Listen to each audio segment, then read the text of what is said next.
Huh.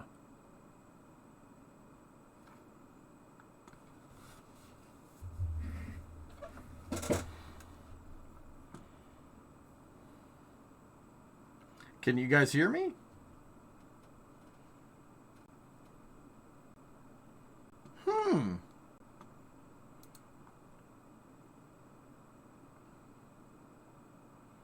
Yes, hi, this is Dog. All right, cool, we're back. And we have the combination. Now I started hemorrhaging frames, like badly hemorrhaging frames. Like, yeah. That wasn't good. We are so back, dude. We are so back. Rev, we meeting up? We meeting up for, when I'm down the race, you coming to the race? That's what planned holds are for. You're good now? All right, cool.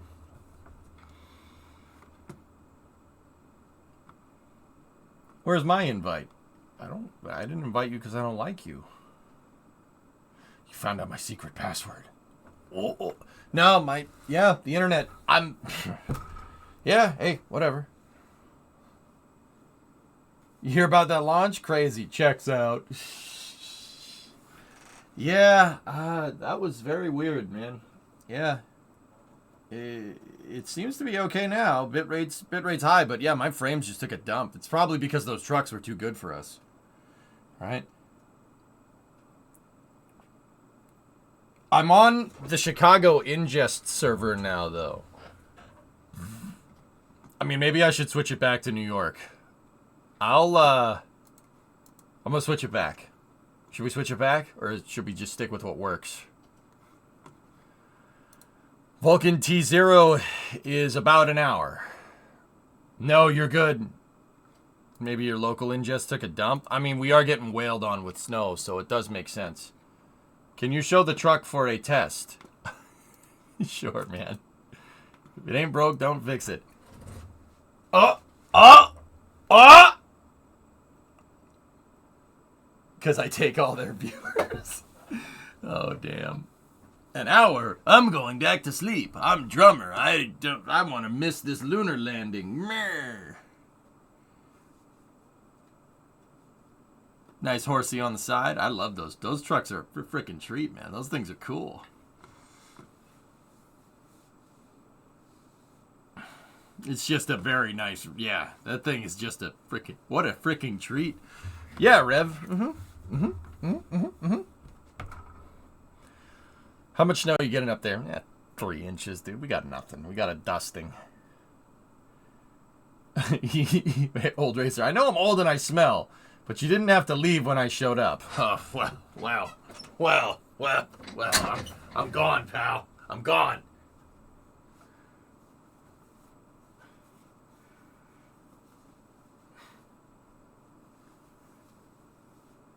I'm just kidding. Look at the Bruins pants. Yeah, you like them.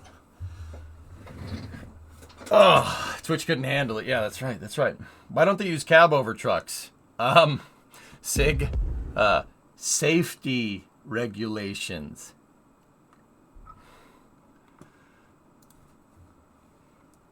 Hey, Jeff. It stays off till many more days for me. Awesome stream. Right on, man. I guess I need to look into buying tickets and getting the time off. It's only a 45-minute drive. No, but you don't need to come to the race. We'll come to you. I'm gonna be down there a couple of weeks. How does it feel losing to the Jets? I don't watch football ever. It's hockey season. I have my Bruins pants on. It's hockey season, okay? All right? I don't know what you're talking about. I have no idea what you mean.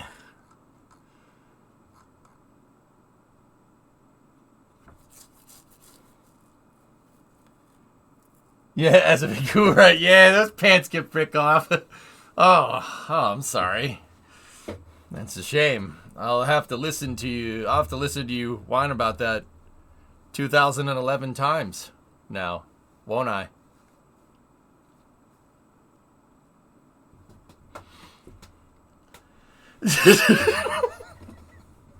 It was a good series, man. It was a good series, but then in 2013 we got smoked by the freaking Blackhawks. I mean, like I don't know what you're talking about. Like we did not. That was a bad series. Okay. See, now that's just disrespectful. I'm from New England. I have to be an obnoxious sports fan. It's my job. You'd still like to make it to at least some of the race. But if you're in Titusville at all, ... Oh, we will be. There's a launch that's supposed to be after the race. Now, I told Geek it's probably going to slide, and we're probably going to have to get on the plane before it launches. But if it doesn't, we're just going to go to KSC, man. We're going to go to KSC, you know? You know, launch is now projected for 1:18 a.m. No, don't do that. Okay, cool. That's 2 8. Yep. All right, cool. I'm just stupid. Sweet. All right. Don't you come at me with that weird Central Time. That's bizarre. All right. I don't know Central Time. I don't know you. We are not the same. The rocket's launching on the East Coast. Why would you give it to me in Central Time? What's wrong with you? They just... Who's they? Who? Can we watch the launch tomorrow? I plan to sleep at 1:18 a.m. We'll look for your video recap. Yeah, I'll be on. I actually got some... I got a lot of sleep before this, dudes. Yeah. Forlorn, they don't want you to know that. All right? They're going to come after you now or something.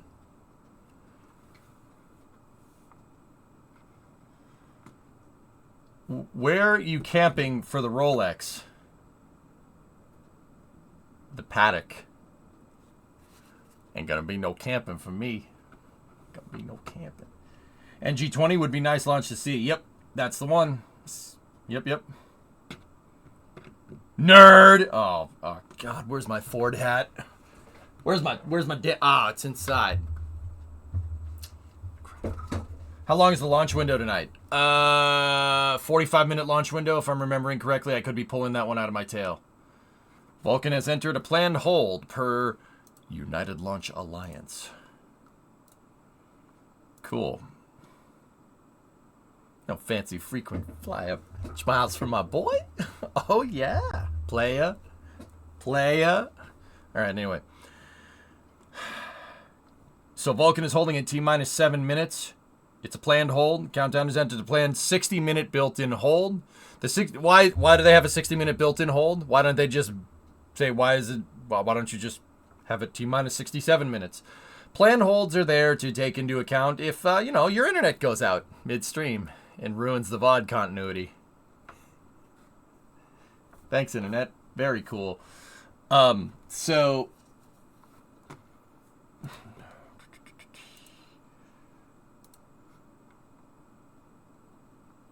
No, yes, Artemis 3 parts, T-Man. Very nice. No holds, just send it. Shots. It's the best emote, Nick.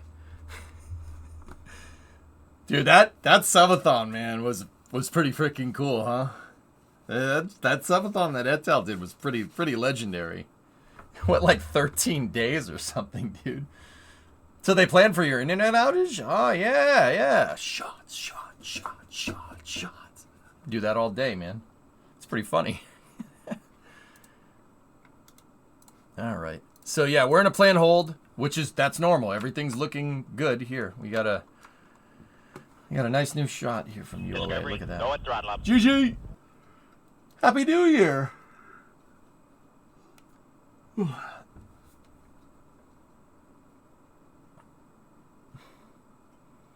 I don't know. Phil, maybe. Happy New Year, buddy. Oh, yeah. Oh, yes. Very nice. Not really a rocket, guys. So what is the purpose of this rocket? Where's it heading? So this thing is cool because this is a new one. Well, this is a rocket called Vulcan. It's named after Spock, Spock, like Vulcan. Anyway, United Launch Alliance, or ULA, is the company that's launching this thing. It's the first time this rocket is going to be launched. It's an inaugural launch. So you only get one shot at your first launch, right? So this is going to be the Vulcan test flight, basically. Crazy thing is that this thing has a payload on board. Give me 1 second. The payload on board is the Perigrine lander. So where's this thing going? It's going to the moon. Yep. First lunar lander to land on the moon since the Apollo 17 mission in December 1972. Yep. So this is actually a pretty high profile mission. ULA stream is on. There we go. Sweet.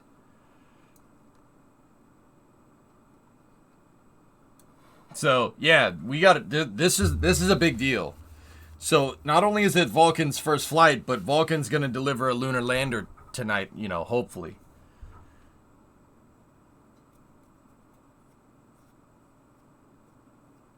Did you forget about China and India? Yeah. What if I did? Who cares about them? They're not this. They ain't this. They not funny. They ain't this. I bet Perigrine got a good deal for this launch. Oh, yeah. Probably. Yeah, I did yeah, I did.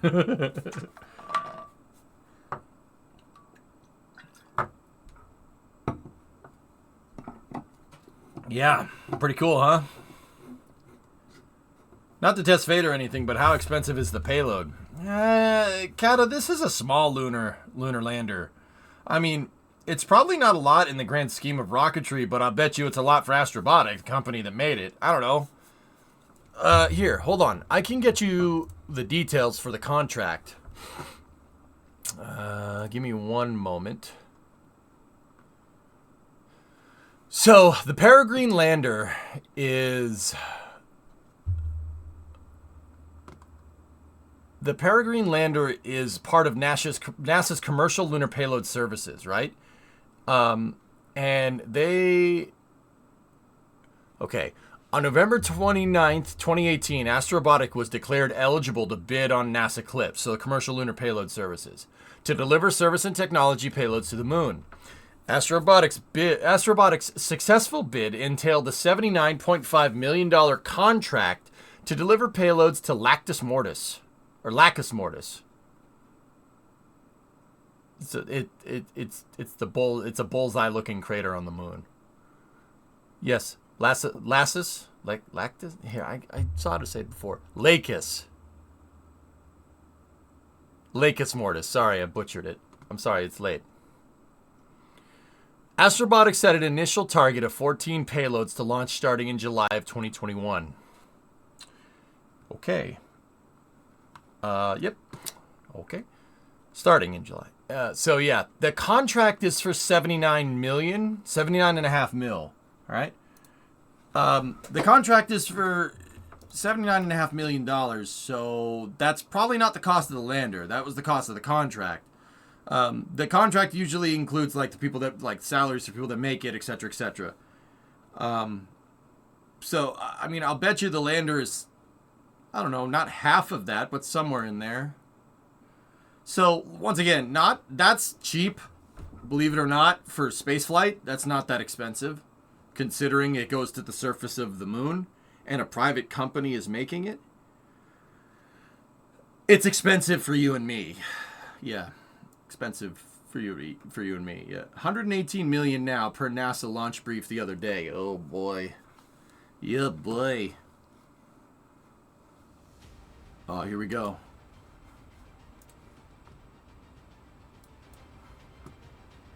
Let me equalize out our audio here.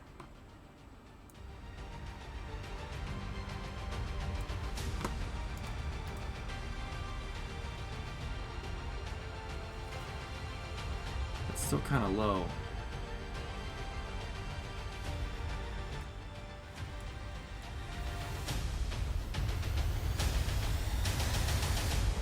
That's still really low.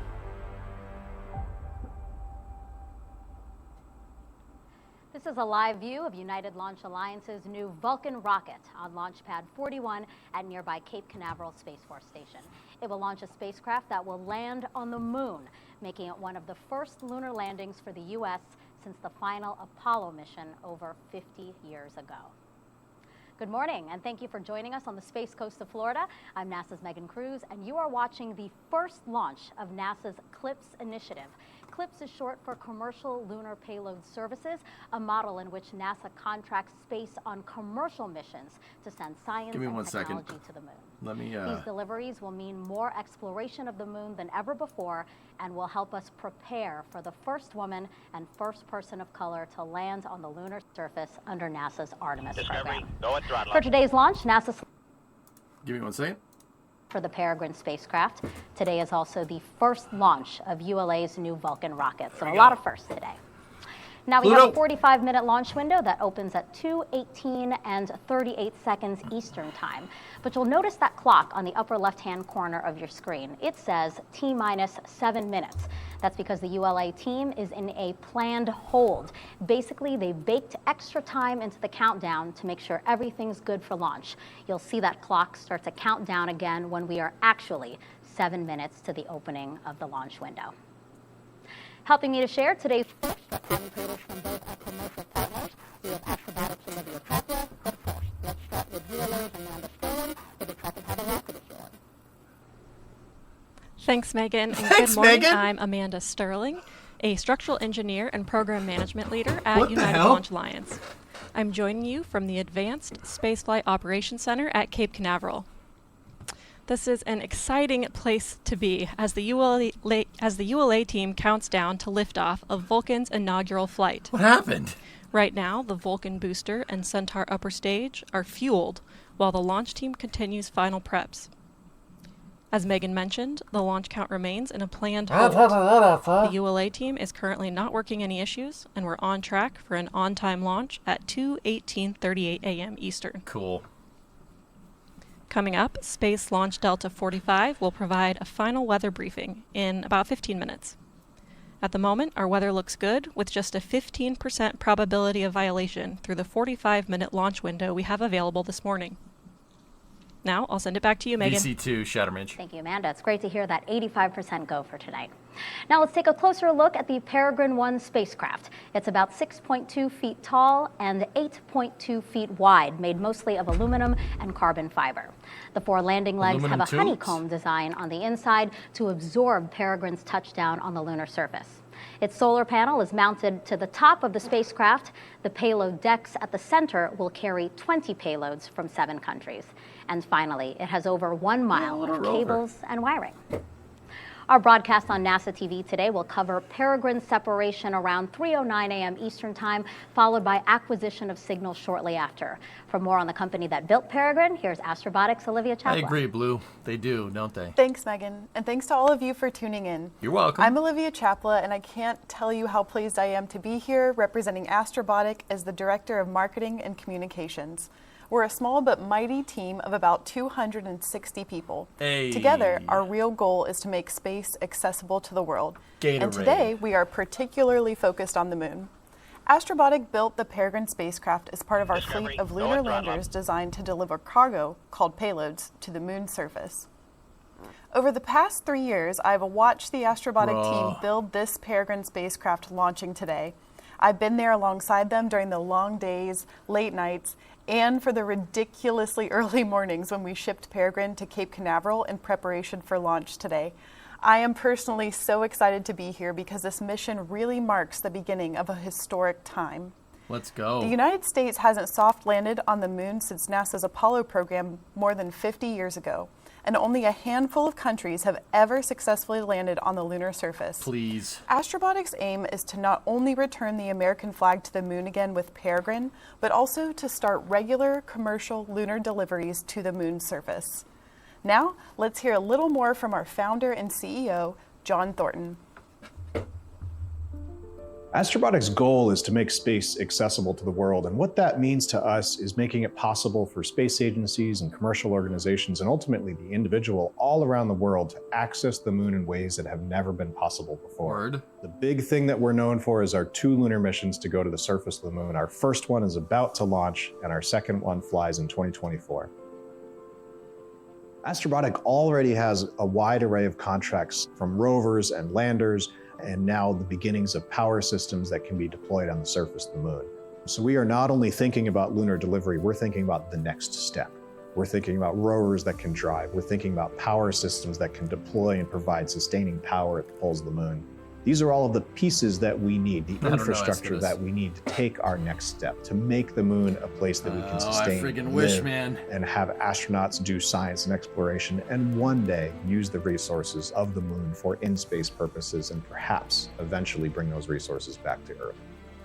Pittsburgh startups, and space startups in particular, are not supposed to succeed. You're supposed to be in Florida, you're supposed to be in Houston, you're supposed to be in LA, but yet here we are in Pittsburgh, with our very first spacecraft on the launch pad, ready to go.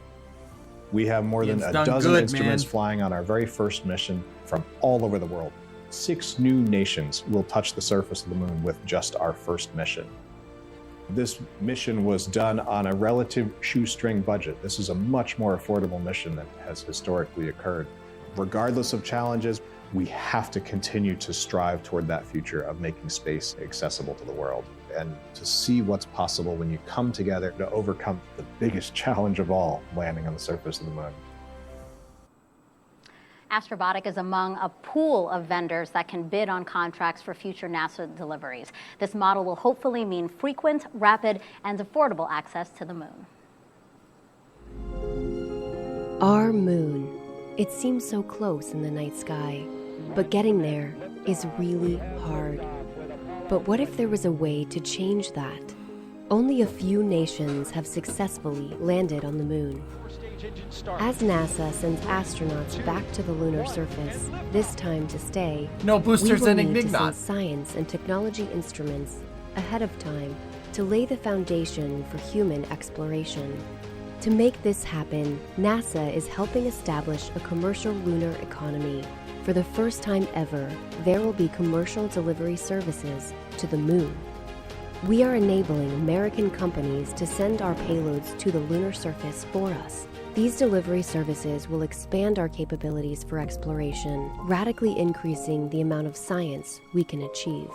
This high-risk, high-reward initiative will invest in and leverage the entrepreneurial spirit of American innovation to launch a commercial lunar marketplace, advancing technology and exploration for all of us. With this never-before-seen streamlined access to the moon, we will be able to make novel measurements and develop technologies that scientists have long wanted to do on the lunar surface. And as this new industry matures, this commercial delivery service for NASA and other customers could expand beyond the moon to other destinations in our solar system. And we can learn to live on another world because we are explorers. Can we do that more? We should do that more. We should do that more. Flying on commercial missions will mean cost savings for NASA, as we've said, but this approach has risks. So to explain, I have Joel Kearns here. He's the Deputy Associate Administrator for Exploration in NASA's Science Mission Directorate. Good morning, Joel. Hi, good morning, Megan. So talk to me about why we want commercial companies sending our science experiments. Why don't we send them ourselves? Well, you know, NASA is really good at sending robotic science probes throughout the solar system. But it takes a lot of effort, it takes a lot of time. And for our big push to do science and technology on the moon as part of Artemis, we wanted to take a new approach. We wanted to tap into the new ideas, the entrepreneurial spirit, and all the engineering innovation that these small companies and startup companies bring in the United States. We think they can help make the overall moon effort much better. But isn't it riskier for us to depend on others versus us doing it ourselves? Yeah, there is a different level of risk that we all had to understand and agree to when we started down this. Like I said, we understand how to do robotic science missions at NASA, but we do know that these companies have a lot of good, interesting ideas, By partnering with several different companies for different lunar landing missions, we get to see all their individual strengths, their different technical approaches, but at the same time, we don't get the level of information and we don't have the level of control or direction that we're used to having at NASA. But we think that trade is really worth it.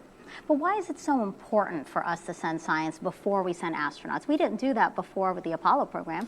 Well, it's been many decades since Apollo, and there were many, many unanswered scientific questions about the moon, not just about the moon itself, but how the moon is almost a time machine to look back to see what happened at Earth in the earliest ages of Earth. So, for example, we can do studies at the moon to try to determine when did all those last big meteor impacts take place? Because if we see them in the moon, they actually happened at the same time at Earth, maybe around the same time life was forming at Earth. You could also look at the moon, and we might be interested in using water ice that's at the south pole of the moon, we expect, for our astronauts in the future. But understanding how that ice got there, how that water got there in the first place, will help us understand how do we have water at Earth that we get to use today. Real quick, is there anything in particular that you are most excited about discovering on the moon? Oh, well, there's just so many things. There have been scientific questions for decades that people, scientists in the United States, around the world, have been dying to get back to the surface of the moon to do. We've sent many probes in orbit around the moon, like Lunar Reconnaissance Orbiter, but they look at it from afar. This is going to be our first chance to go back and really make those measurements and really touch the surface and see what's really there. Joel, thank you so much. I know we have ambitious goals here at NASA. I can't wait to see what we do. Oh, thank you. This is an exciting day. Yes, thank you so much. All right, so let's head back over to ULA's Amanda Sterling for another update on the Vulcan rocket.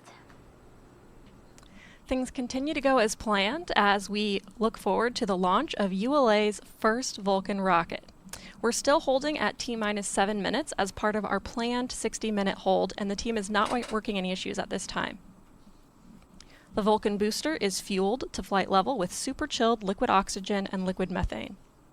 Soon, Centaur topping to flight levels will begin, and the ULA team is on track for an on-time liftoff at 2:18:38 a.m. Eastern.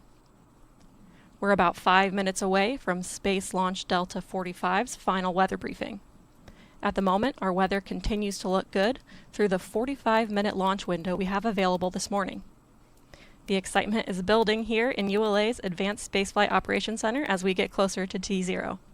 Back to you, Megan. All right, we're about 35 minutes away to the opening of today's launch window. Inside Vulcan's payload fairing is Astrobotic's Perigrine spacecraft. Great, man. Astrobotic is based in Pittsburgh, Pennsylvania, where folks there are laser focused on Perigrine right now. Right, Olivia? That is definitely right, Megan. I'm checking in on our Perigrine lunar lander with our mission control team right now. You can see them on screen.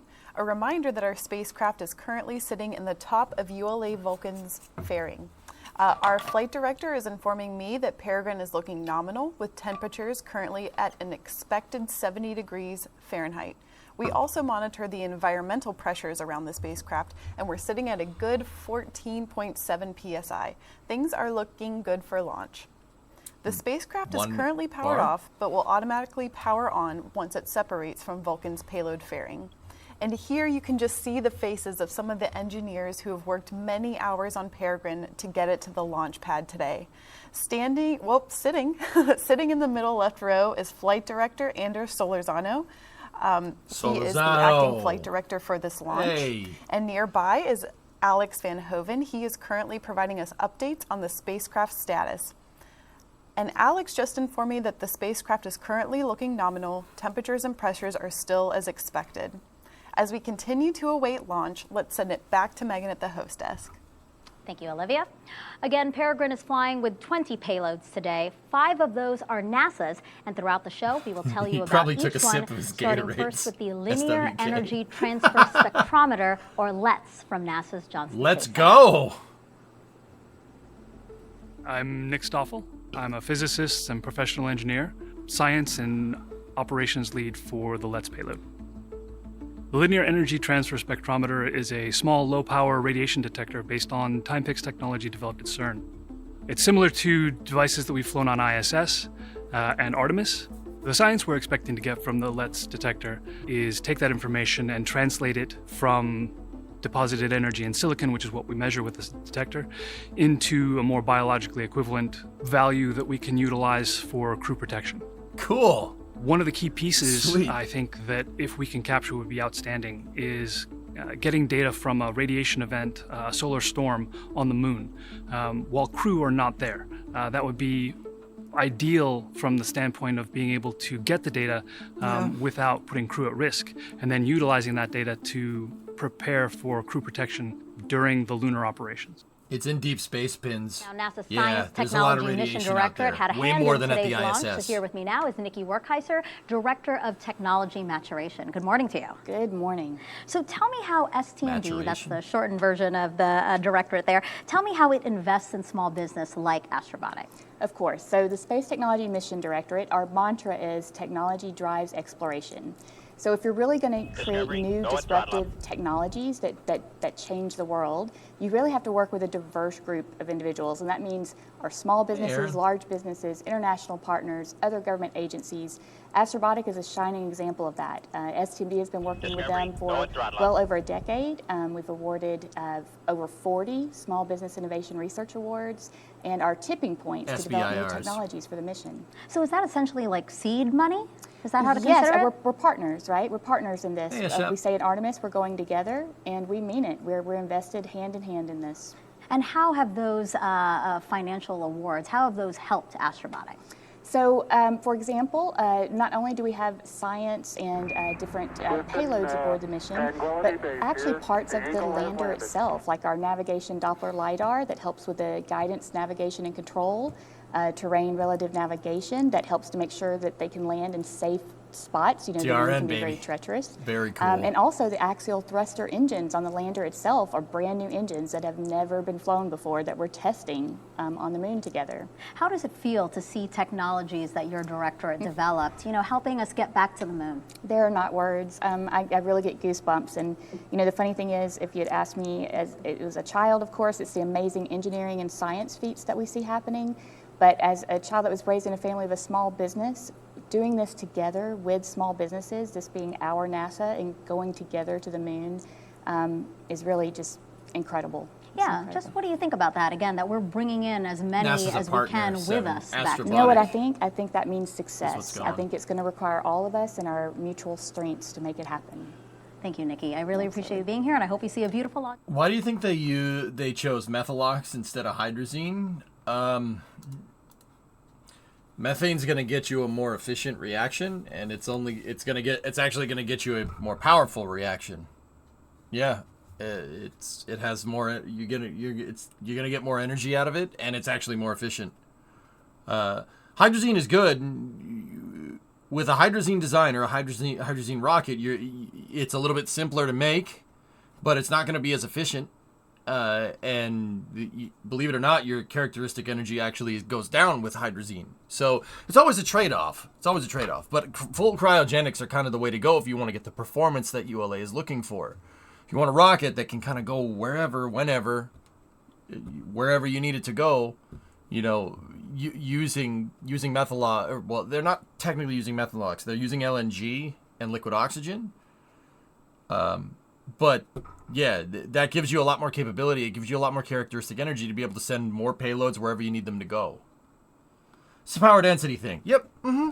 Hydrazine is good. Don't get me wrong, but you can get more performance and more efficiency using methane, using liquid natural gas, and liquid oxygen or methalox and hydrogen. The hydrogen is huge. It's the upper stage that really packs a punch in this thing. I really want to see that in my lifetime, by the way. Like, let's build cities in these craters where there's ice. Understand the environment where we plan to send astronauts as part of its Artemis program, which will establish a long-term presence on the moon and eventually Mars. That's your Artemis Moon Minute.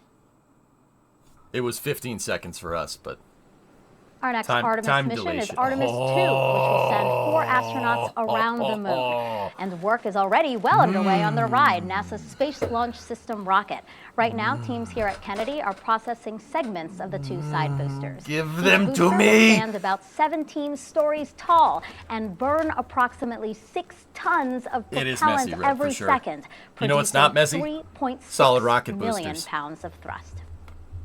We continue to march towards today's quite fond of 45-minute launch window that opens at 2:18 and 38 seconds Eastern Time. The ULA team remains in a planned hold and right now working no issues.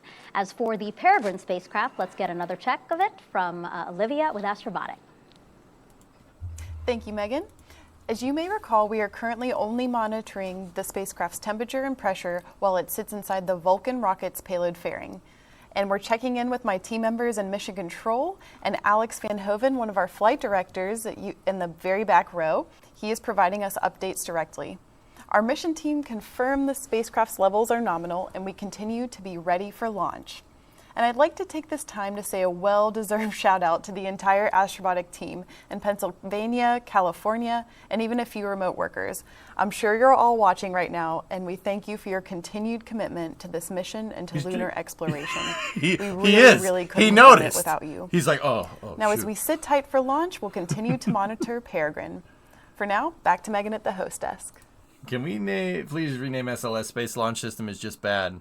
Yeah, Geeson, here, let me read your tip message.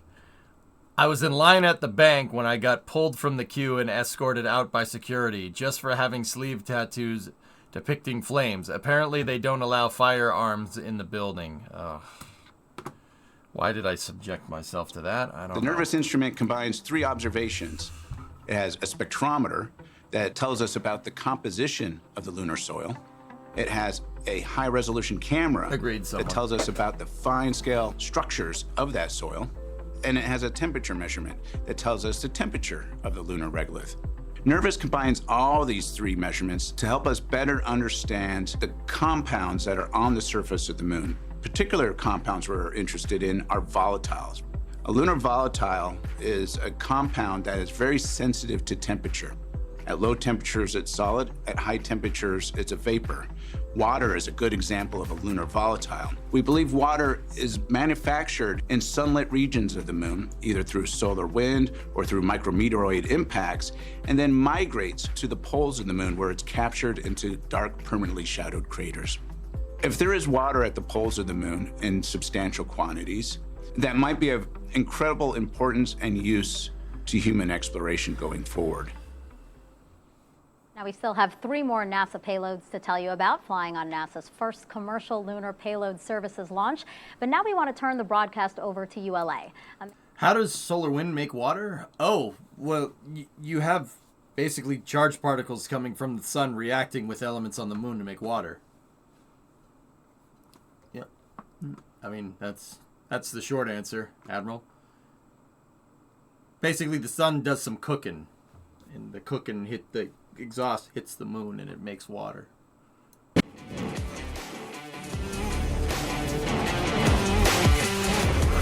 Hello.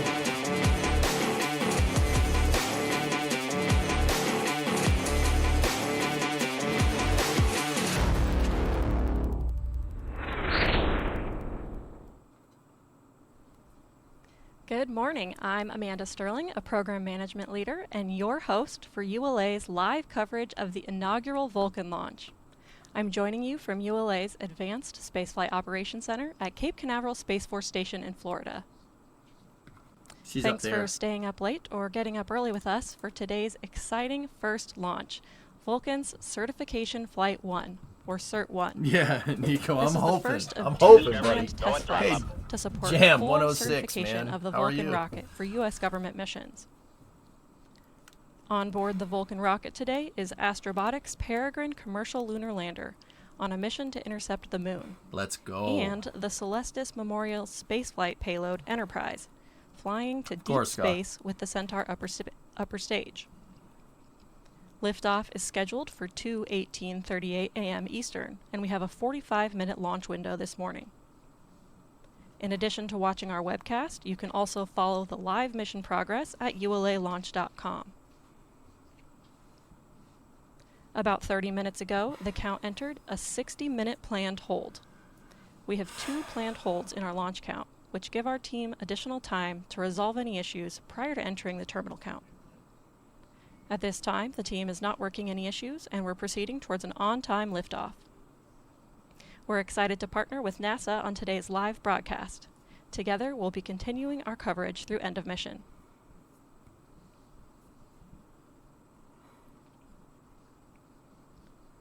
Building on more than 120 years of combined Atlas and Delta launch experience, ULA's Vulcan rocket introduces a balance of new technologies and innovative features to ensure a reliable and accessible space launch service.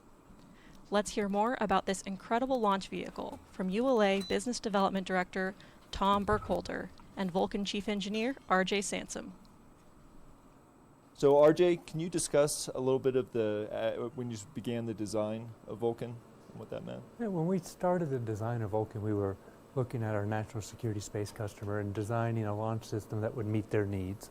And we focused on being able to provide lift for the most difficult, stressing mission, which is a high energy mission. We designed a launch system that's flexible. We have the ability to add solid rocket boosters, take them off, to tailor the performance that we need for that particular customer's mission. We have a extremely capable upper Centaur stage in the Centaur 5 that provides performance that exceeds all the capabilities that our customer needs. And in the end, we've got a launch system that exceeds all of our national security customers' requirements and enables us to provide performance for commercial customers or other customers that will meet their needs now and into the future. That's great.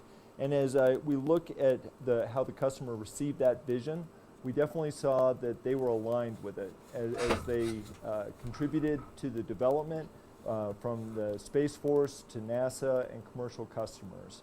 And so I was wondering if you could also talk on the partnerships that you had in the development. Yeah, from the beginning, we partnered with industry partners who have expertise and capabilities to help us bring new innovative technologies, as well as to leverage existing technologies. So we brought a very capable yet new design forward that was a low-risk option. We partnered with Northrop Grumman on development of new solid rocket boosters. The first variant of that flew on Atlas with a tailored version that was tailored to provide specific performance for Vulcan. We partnered with Rocketdyne on development of RL-10 and implementation on that, again, first flight on Atlas and then flying again on Vulcan. Partnered with Beyond Gravity on composite Drummer, this structures. is a 5-meter version of Centaur. It's way bigger than the other one. The other one's 3-meter. Propulsion system, the BE-4, the first Centaur 3 switch-stage combustion engine developed domestically. So, industry partners brought a lot to the table for us. That's great. And then as we look at what this has meant to the market, it's been fantastic. And I was wondering if you could share with me how the Vulcan design has evolved as we've started to look at the commercial market with Project Kuiper. Yeah, we had a really capable launch system to start with. It's going to take a little while, the commercial market and the focus on LEO, it ain't going to get there today.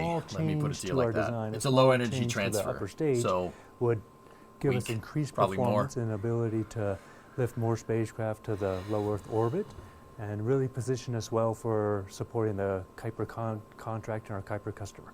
Yeah, and the result of that was the largest launch contract ever. And so with that, Vulcan has positioned ULA to help support. Yeah, low energy transfers, Nico, are going to take a little while. Market. Yeah. So we're very excited about the future. Go Vulcan, go Centaur, go Cert-1. If we can see the trajectory, I'll tell you guys how long it's going to take. I'm now joined by ULA President and CEO TB! Lori Bruno. Yeah! Thank you so much for joining us on this monumental day. I've been a part of the Vulcan team for a number of years, so I know how focused the whole ULA team has been. Can you talk a little bit about the teams that came together to design, build, and now launch this rocket? I am so proud of our people, and I think we had exactly the best possible team. We've got folks that designed rockets before, like Atlas and Delta, but we also have the majority of our team, people like yourself, that are earlier in their career, know the new tools, aren't sort of handcuffed by some of the conventions that we used before, and can do really creative and innovative work while also not making the mistakes of the past. Absolutely, and Vulcan is such a unique rocket. What are you most proud of about this vehicle? I'm really proud of the fact that we still service the high energy marketplace, a unique thing that is really important to our nation's security, that no one else has an architecture that will do that, while at the same time breaking all the rules and having the dial-a-rocket architecture that gives it the flexibility to reach down into that LEO marketplace and be very competitive there as well. Absolutely. So we're getting pretty close to liftoff now. How do you expect to feel watching the Vulcan rocket lift off for the first time? Tremendous excitement and anticipation. I got to tell you, I've done over 400 launches. They're all the same. I always get butterflies.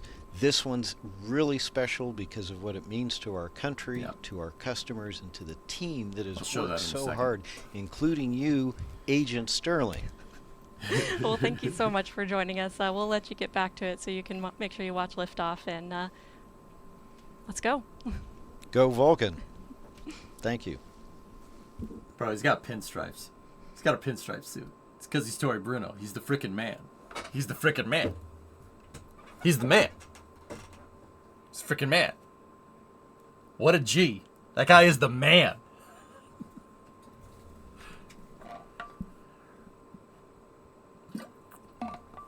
He is the classiest melon farmer in the space program. On board the Vulcan rocket today is Astrobotic's Perigrine commercial lunar lander. Perigrine is the first spacecraft in NASA's new CLIPS initiative to have American companies send its science experiments to the moon. Astrobotic is a full-service lunar company. It starts with our terrestrial testing. Hold on one second. Let me take a look at this trajectory.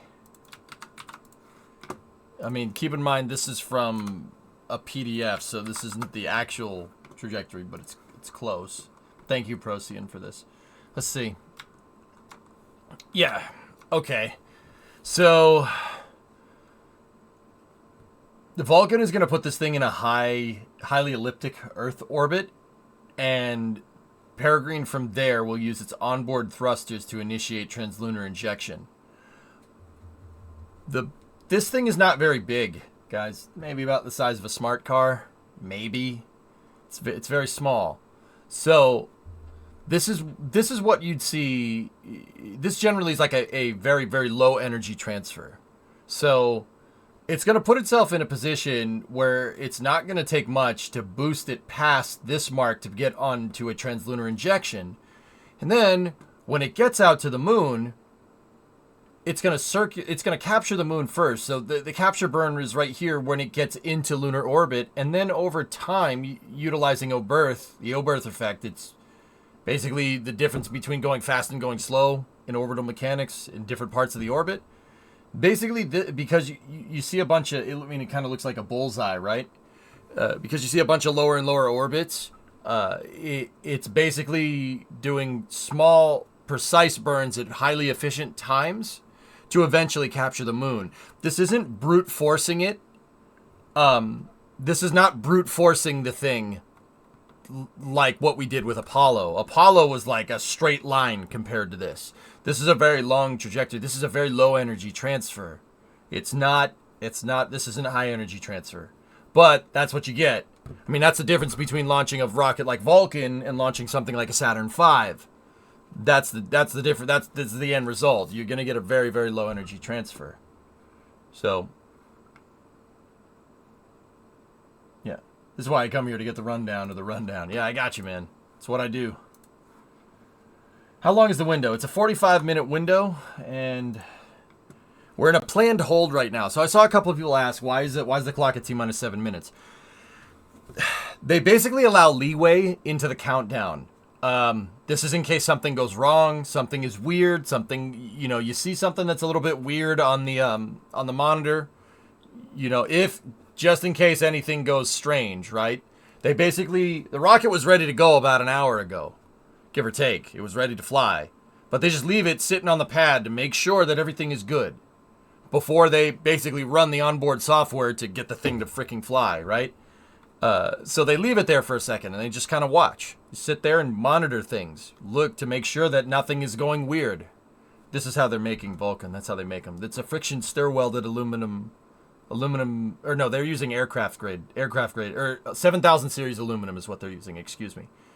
There's the BE-4s being tested. But yeah, they basically let it sit there. They let it sweat a little bit. Just to see if anything goes wrong, just to make sure that everything is good to go. And once they think that everything is good to go, you'll hear a go, no-go pull, and then they'll start the count. Ultra-thin stainless steel Centaur upper stage. Yeah, baby. Powered by 2 RL-10C That upper stage is money, dude. spacecraft are Very, very encapsulated nice. Inside a protected 5.4-meter diameter payload fairing. Excuse me, it's late. With production complete, the rocket travels from the ULA factory in Alabama. Peregrine to Lander, launch Sensei. site A in NASA Canaveral, Commercial Lunar ULA's Payload rocket Services contract. Once in Florida, Hey. ULA's launch operations team begins a series of events. That's big. That's a big core stage, man. Big. The process begins by lifting the I got you, Sensei. 109-foot booster onto the newly constructed Vulcan launch platform, or VLP. For missions requiring additional thrust at liftoff, SRBs are attached to the side of the booster. There's that trailer that Then, we were looking following interstage mate, the Centaur upper stage is transported to the VIF and lifted into position. Right, Phil. Lastly, the encapsulated payload fairing is lifted and mated to the Vulcan baby. rocket. Once fully assembled, the launch countdown begins, with moving the rocket from the VIF to the pad. Riding atop the VLP, Vulcan's trip to the pad is about 1/3 of a mile. Weighing in at approximately 2 million pounds, the VLP supports the rocket and contains air conditioning, electrical, and commodities lines. Commodities Throughout is the fuel and 20-minute trip, oxidizer. a support van leads the move, followed by the payload van, providing communication with the spacecraft, while the ground van provides support to the rocket. Trackmobiles at the rear power the nearly 3 million pound convoy, which also includes an environmental control system, providing air conditioning to the payload and rocket, as well as a backup generator. With the rocket on the pad, the launch team transitions to fueling and other final preparations. Yeah, little trackmobiles. Pretty cool. Maintain operational silence in the LCC. Oh, here we go. Go, Lux 2. Center LO2 at flight level. Roger. Centaur Terminal oxidizer. count briefing. If a condition exceeds a launch constraint anytime after the terminal count status check, the observer shall announce hold on channel 1, identify their station, and briefly state the reason for the hold. RLM, verify redline monitor and event table on the correct configuration for terminal count. Verified. As we approach the terminal count pole, let's check in on today's weather. The Space Launch Delta 45 forecast for this morning's launch is looking good. The probability Very of good. violating launch constraints is 15%. Ground winds are 15 to 20 knots out of the north, and the temperature is 57 degrees Fahrenheit. The primary concern for launch is the thick cloud layers rule. L minus 11 minutes.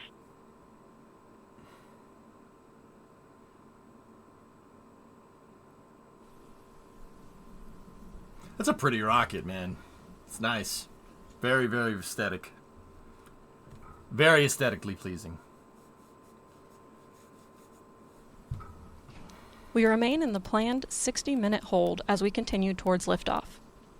In a few moments, launch conductor Dylan Rice will poll the launch team for the final go to pick up the count. 29 engineers and managers are polled for system status and readiness to proceed. This Lightning is the final towers, status Daryl. check Good for question. all Vulcan vehicle systems, ground systems, spacecraft, and the U.S. Space Force Eastern Range. The 4 towers on the outside of Slick 41 there, they're lightning towers. This is a launch pad down in Florida.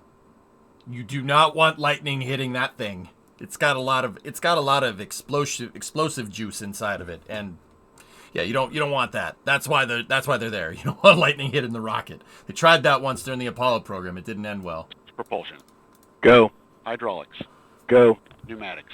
Go. LNG. Go. LO2. Go. Water. Go. Centaur systems. Propulsion. Go. Pneumatics. Go. Chat. LO2. Go. LH2. Go. Gas. Go. Electrical systems. Airborne. Go. Ground. Go. Facility. Go. RFFTS. Go. Flight control. Go. GCQ. This is fun. Go. Operation support. Go. COM. Go. Umbilicals. Go. ECS. Lunar lander, Go. Killix. Redline monitor. Go. Quality. Go. Op safety manager. Go. ULA safety officer. Go. Vehicle system engineer. Go. Anomaly chief. Go. Range coordinator. Clear to proceed. Launch director. You have permission to launch. Proceeding with the count. ALC. Verify T0 is set for 071838 Zulu. Verified. 38. Polling is complete, and the team is go for launch. From T-minus 7 minutes until liftoff, you'll hear Dylan Rice and the team performing the final steps in the countdown procedure. Several critical activities occur in the final minutes before launch, including verifying fuel tank levels and pressures in the booster and Centaur, and arming the flight termination system. At T-minus 1 minute, the Range Operations Commander confirms the range is in a green condition for launch. At T-minus 25 seconds, you'll hear Go Vulcan, Go Centaur, Go Perigrine. This is the final status check of rocket and payload readiness.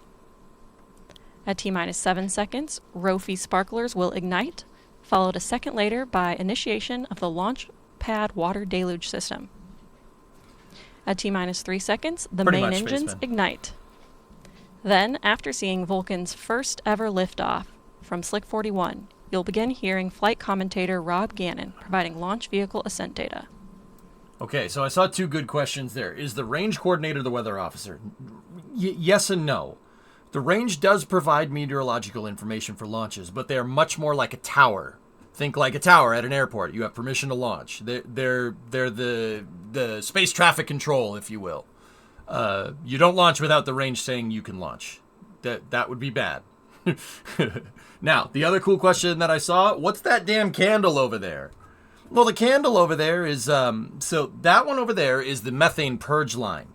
Now, this rocket is using liquid hydrogen in the upper stage and liquid oxygen, and liquid methane and liquid oxygen down here. Now, the liquid oxygen, you can see the vents. No one's going to care about you venting some oxygen into the atmosphere. However, methane and hydrogen are greenhouse gases. You don't want to vent those. That's bad. Captain Planet will come and punch you in the stomach. You don't want to do that. So, there's purge lines. Because they're using fully cryogenic propellants, the cryogenic propellants boil. They boil inside of the tanks, and they evaporate, and they turn to gas. So once again, the liquid oxygen for the upper stage, you just vent that, and the liquid oxygen for the first stage, you just vent that over the side. No one cares about venting oxygen. That's not a big deal. Discovery, go at throttle up. If they show a backed out shot of the pad, there are two purge flames. There's one kind of over here, and then there's one down over here somewhere. They're on two sides of the towers here. One is for the first stage, the other's for the second, because you also don't want to keep your hydrogen and your methane, two things that really, really like to explode. You don't want them near each other. So if you notice, the oxidizer tanks are on this side of the pad, right? And the methane and hydrogen they're on the other side of the pad, but they're spread apart.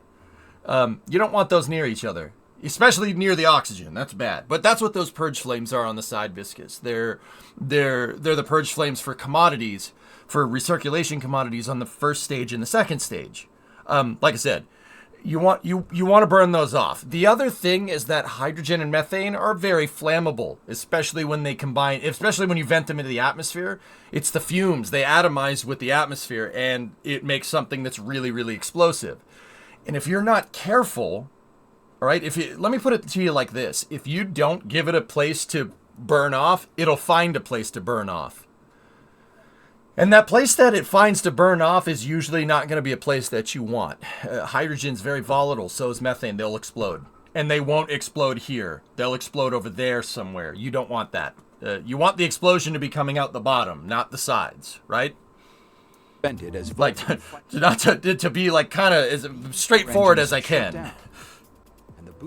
Ads. All right, we'll run the ads, guys. We're inside of T-minus 7. I run ads so nobody gets ads during the launch. Ignite. Spacecraft are encapsulated inside a 5.4 meter diameter payload fairing, which provides a protective environment during come see ascent. Rocket good. Following Centaur engine ignition, Thanks, the payload fairing is jettisoned. Fast forward. First burn. Oh yeah, prepare to fast forward. Preparing to fast forward. Fast forwarding, sir. Fast forwarding.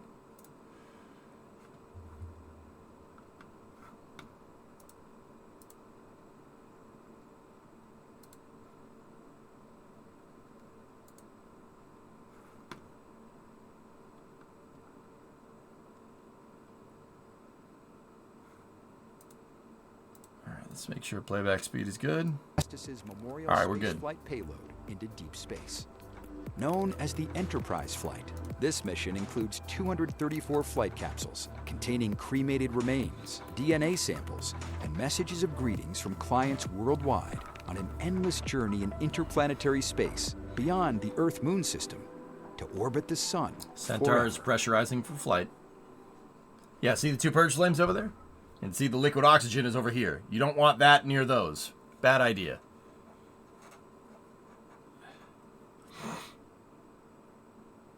Okay. Let's go.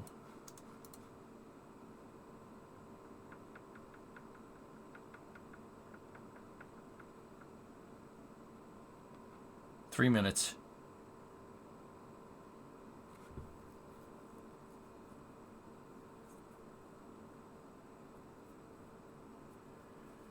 Discovery, go at throttle up. FTS internal. Flight termination system is on internal power, meaning the batteries on board are commanding or giving the power for the termination system. 238. Should something go wrong.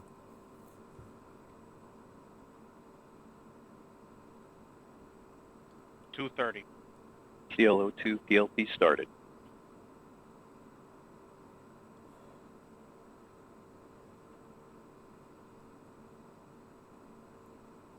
They're about the same size, up.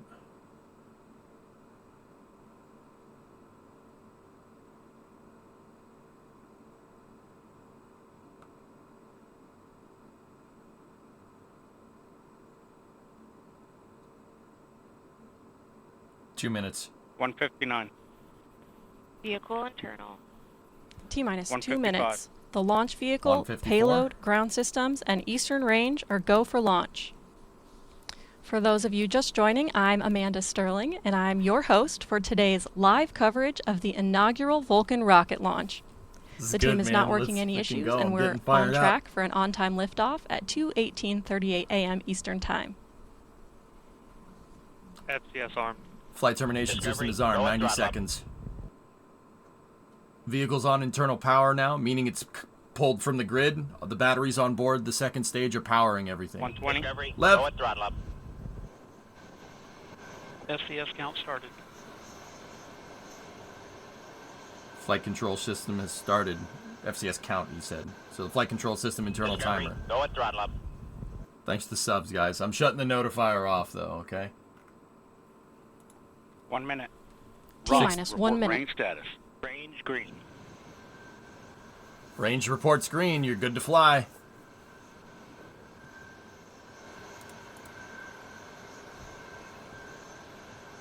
.45. Vulcan tanks at step 3.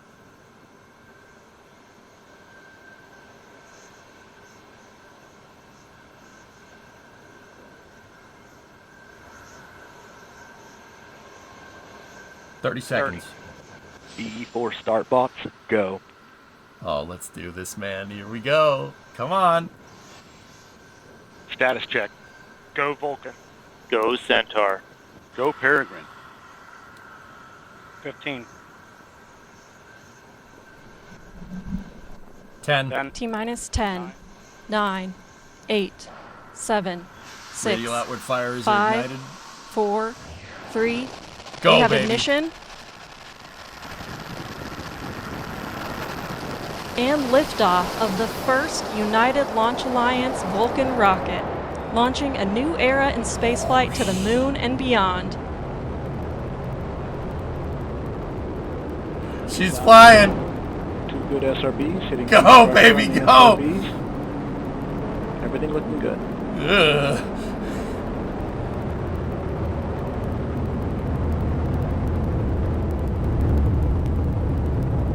And we've got pitching yaw programs in, coming into normal rates for that event.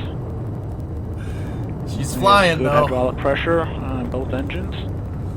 Good chamber pressure on both engines. Everything looking good. Prodigious, Aaron. Oh, yeah, baby. Look at that thing. Cook. Coming up on 60 seconds into the flight. Everything looking good. 2 good engines. 2 good SRBs. Body rates look good. Nice and smooth. And we Supersonic. get our first throttle point on the BE-4s. Everything looking good. And we have passed through Mach 1. We are now supersonic, coming up on max Q. I don't know, Eyes Up. It, That it's max something. dynamic pressure. Everything looking good. We're rolling off on the SRBs.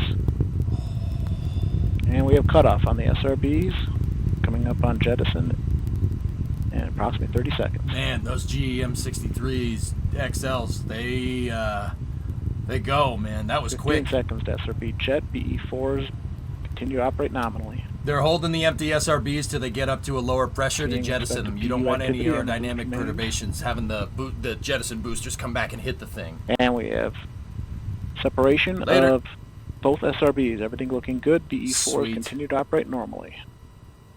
Coming up on 2 minutes into the mission. We are now 17 miles in altitude. We just heard confirmation of solid rocket booster jettison. We have about 3 minutes until we reach our next mission event, booster engine cutoff. And we see booster PU correcting towards a nominal MR. Everything looking good. Both engines continue to burn normally. Okay, some compensation there. Look at that! Look at the flames. We now weigh approximately half of our liftoff weight. Blue flames, baby. That's cool, man. Very pretty. And we fired the pyro valve, activating the reaction control system. Hey, we know about those. On the upper stage, pressures are rising. Pyro valves are pressurizing the reaction control system on the Centaur. Normally.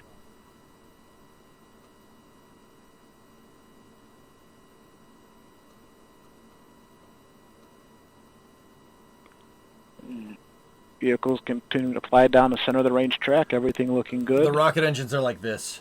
33 miles in altitude, 52 miles downrange, traveling at 4,000 miles per hour. So you asked why is the plume asymmetrical? It's because they're flying it kind of tilted, so the antennas are facing the ground tracking excellent stations. Performance out of the BE4s. Good. Chamber pressure nice and smooth. Very good. Very good. Very good.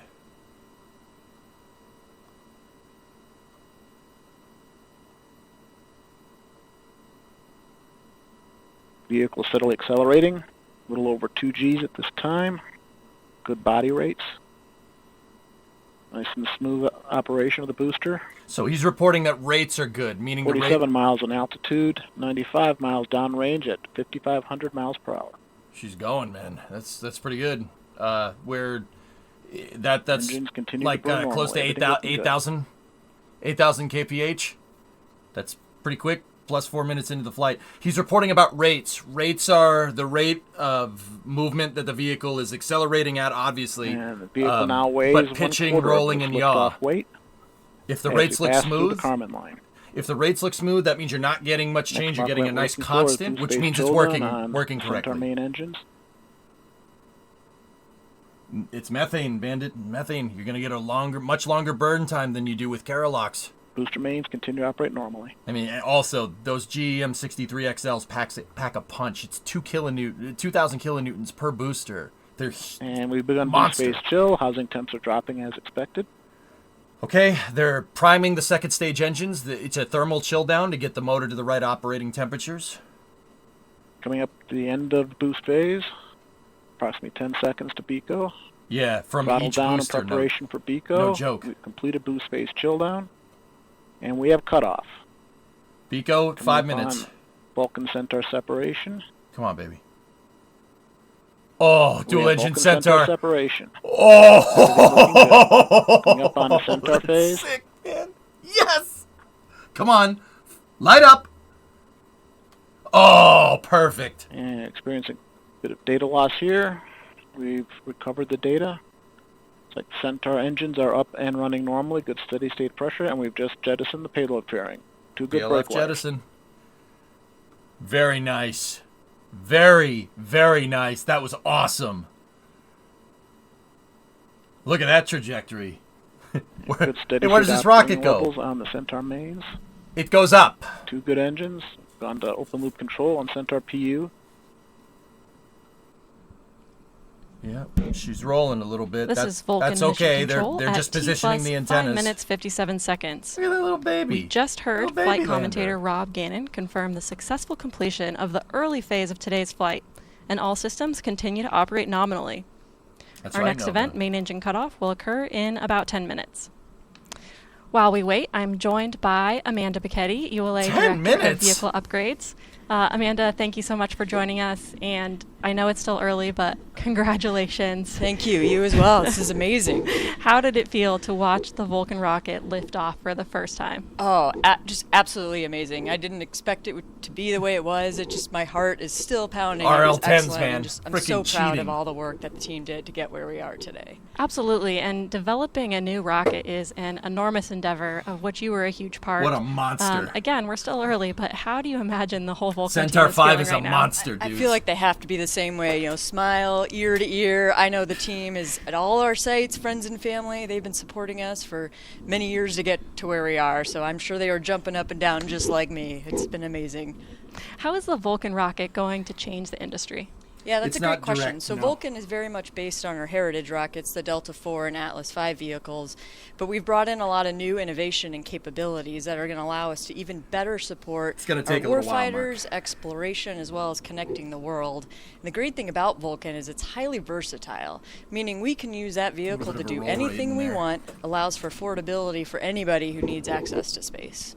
Absolutely. And so this is the first certification flight. What are the next steps for Vulcan after this? Yeah, so with the first flight, 20 we are well subs, under the man, way thank from you. a certification perspective. We do have a second flight that we'll need to do here later this year. Once that Ride shots? completed, What a we'll have beast. about 2 months or so of post-flight data testing, and then at that point we will be certified by the U.S. It's awesome, Space Force, isn't and it, we will be dude? ready to fly all of So their important freaking cool. payloads for them. Awesome. Well, again, thank you so much for joining us, and Fasting, we'll let thanks you for get the back 20, and man. watch the I next appreciate it. events. Congratulations again. Thanks, you too.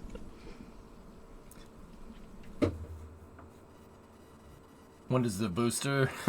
Bam! Actually, Vulcan in the later variants, as ULA gets up and running, it'll jettison the Coming up engines. on The engines will 500 come back down seconds with an into the mission. inflatable heat shield. Everything's looking good. So booster doesn't land, burn but Centaur.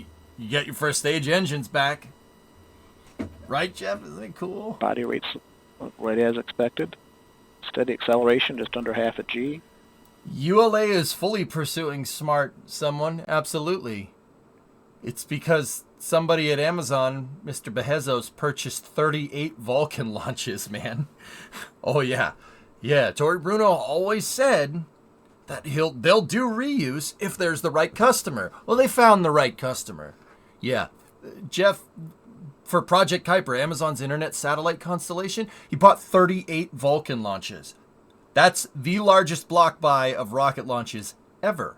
Oh yeah, he also bought some Ariane 6 launches and some Blue Origin launches on New Glenn as well, because, you know, as one does. Spared no expense. Yep. Yeah, approaching the I halfway got you, point Jazz, of this this no first problem. burn of Centaur. Everything looks good. Yeah, it's true. There were some Falcon 9 launches in there as well. Isn't that crazy? How's that? Dude, that right there single-handedly 1,000 miles changed like downrange, traveling at 11,500 miles per hour. single-handedly changed ULA's entire thing to like, oh yeah, we'll reuse the first stage engines now. So yeah, sweet. Partial reuse. I'll take it. It's better than nothing. Better than throwing it away. It is, Nader, yeah. Mm-hmm. Is there a market demand for all these internet satellites? I don't know. I just like the rocket launches. What they launch into This space is Vulcan is not Mission my Control department. at T plus 10 minutes, 7 seconds. Yeah, most likely. Our next event, main engine cutoff, will occur in about 5 minutes. While we wait, I'm joined by Eric Monda, part of ULA's mission design team. Eric, thanks for joining us. Hi, Amanda. Thank you for having me. Of course. So we're still pretty early in this flight today, but can you tell us how the data's looking so far? Yeah, absolutely. So I just want to say that it was so exciting. I ran outside so I could watch this thing lift off, and that was so cool after so many years of development to watch this thing fly. That was fantastic. Probably Absolutely, I bet. Yeah. So what is the data showing us so far? Yeah, absolutely. So I've had a very quick look. Obviously, we're very early in the flight still, but I've taken a look at the SRB performance as well as the booster performance so far, and everything looks just spot on, just perfect. Fortunately, we've had a lot of these Centaur isn't systems burning for on TLI Atlas and Moto. Delta The for a lander long is. time. Then Centaur And will so do we have a lot of Centaur will flight do a data today for our heliocentric models, disposal. and everything is lining up just like we would expect. Awesome. Yeah. So a lot of the audience has seen us switch from this live view of the launch from our rocket cam to this animated representation of the vehicle in space. Can you talk a little bit about why we make that switch and how this visual is populated? What a picture Yeah, by absolutely. John Krause. So when we first lift off, we have a feed directly from the cameras that are on the rocket back to the launch site here. Great and picture so with by that, John. we can get the video feed that we need in order to provide those images.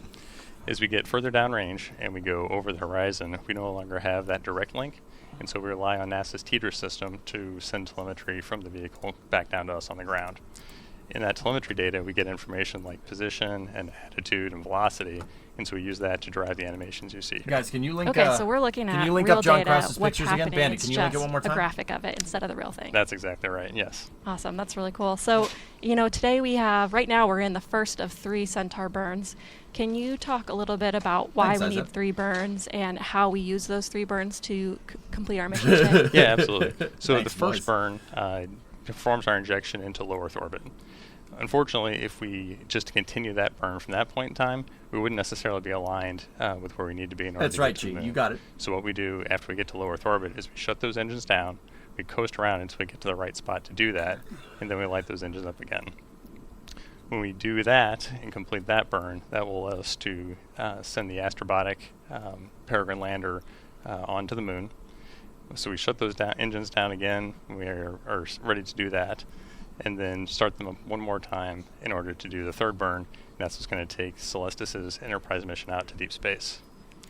So let's talk a little bit about where these things happen. Mm-hmm. We're going to go ahead and shut down the main engines on the Centaur when we get about halfway across the Atlantic Ocean, and then we're going to coast the rest of the way across the Atlantic Ocean, across Africa, and go ahead and start the engines up again when we get to Madagascar, and that's where we'll do the second burn, and then we coast again until we get about to Papua New Guinea, and when we get over Papua New Guinea, that's where we'll go ahead and do that third and final burn.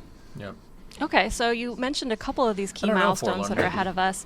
What can everyone expect to see as far as the timeline of these mission events as they continue watching today? Yeah, absolutely. So looking at the clock right now, looks like we've got about 2 minutes, a little over 2 minutes left here in the first burn of the upper stage. Broccoli guy, this Centaur, Centaur 5 is kind of a stripped down version of the Aces. ULA made it so they could do Aces in the future. But that is not. That's just the Centaur 5. Burn for the final burn. Once we've done that, then we've got some engineering demos we're going to do before we finally safe the stage and shut everything off. And then about 4 days later is when the Centaur will leave the Earth-Moon system and be off on its way to deep space. Awesome. Well, thank you so much for sharing that with us, and thanks for joining us today. And we'll let you get back to watching those next events. Absolutely. Thanks so much, Amanda. Thanks. The last dual-engine Centaur that flew Nova was OFT-2, Starliner. Atlas N22 configuration. This is a Centaur 3 dual-engine Centaur. Can you talk about the second mission? I don't know they had a second one. The second one has remains. It's called Enterprise, dude. It has people's remains on it that's going to go into heliocentric disposal. So by what Eric was saying there, it seems like they're going to put this thing... Or 1 minute, D'Amico. It's going to have a highly eccentric insertion after 3 burns. Firing normally. And then they're going to let the lander go. The lander will do the translunar injection burn, and then Centaur will do a heliocentric disposal burn, basically launching into solar orbit. And that's what the second mission entails. Will Vulcan be crew rated? I'm not sure, but if I had to guess, it probably could be. It probably is crew rated. I don't know off the top of my head, but I would guess yes. I mean, think about it. You have RL-10s, BE-4s. Blue Origin said they want to move people. So there's no way the BE-4 isn't human rated. But, I mean, once again, This is I'm Vulcan presuming, Mission probably Control shouldn't. at T plus 15 minutes 30 seconds. We are approaching the first That's main correct, engine cutoff. Apollo. Yep. Let's listen in. Okay. On Miko 1.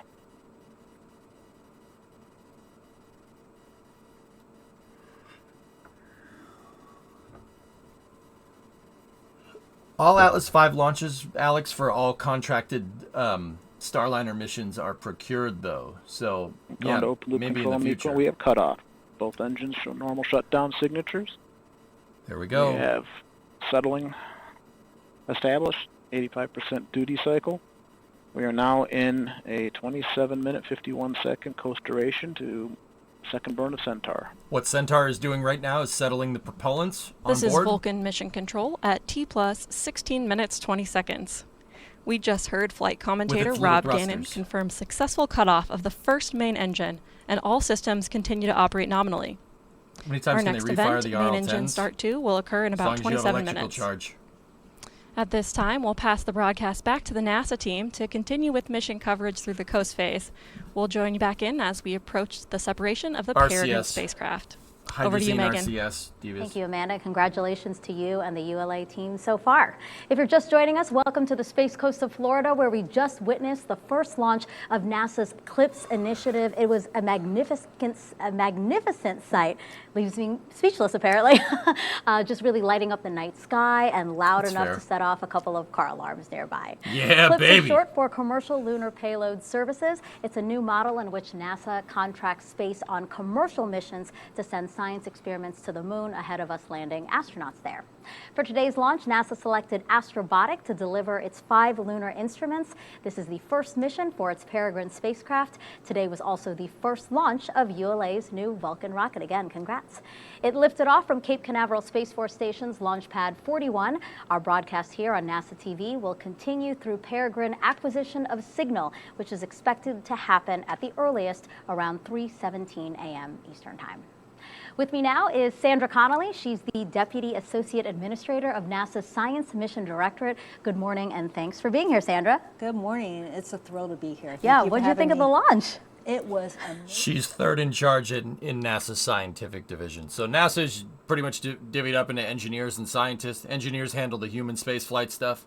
Scientists do the science stuff. She's third in charge of the Science Mission Directorate. It's going to go into orbit. And a few weeks later from that, in mid to late February, we're going to actually see it land.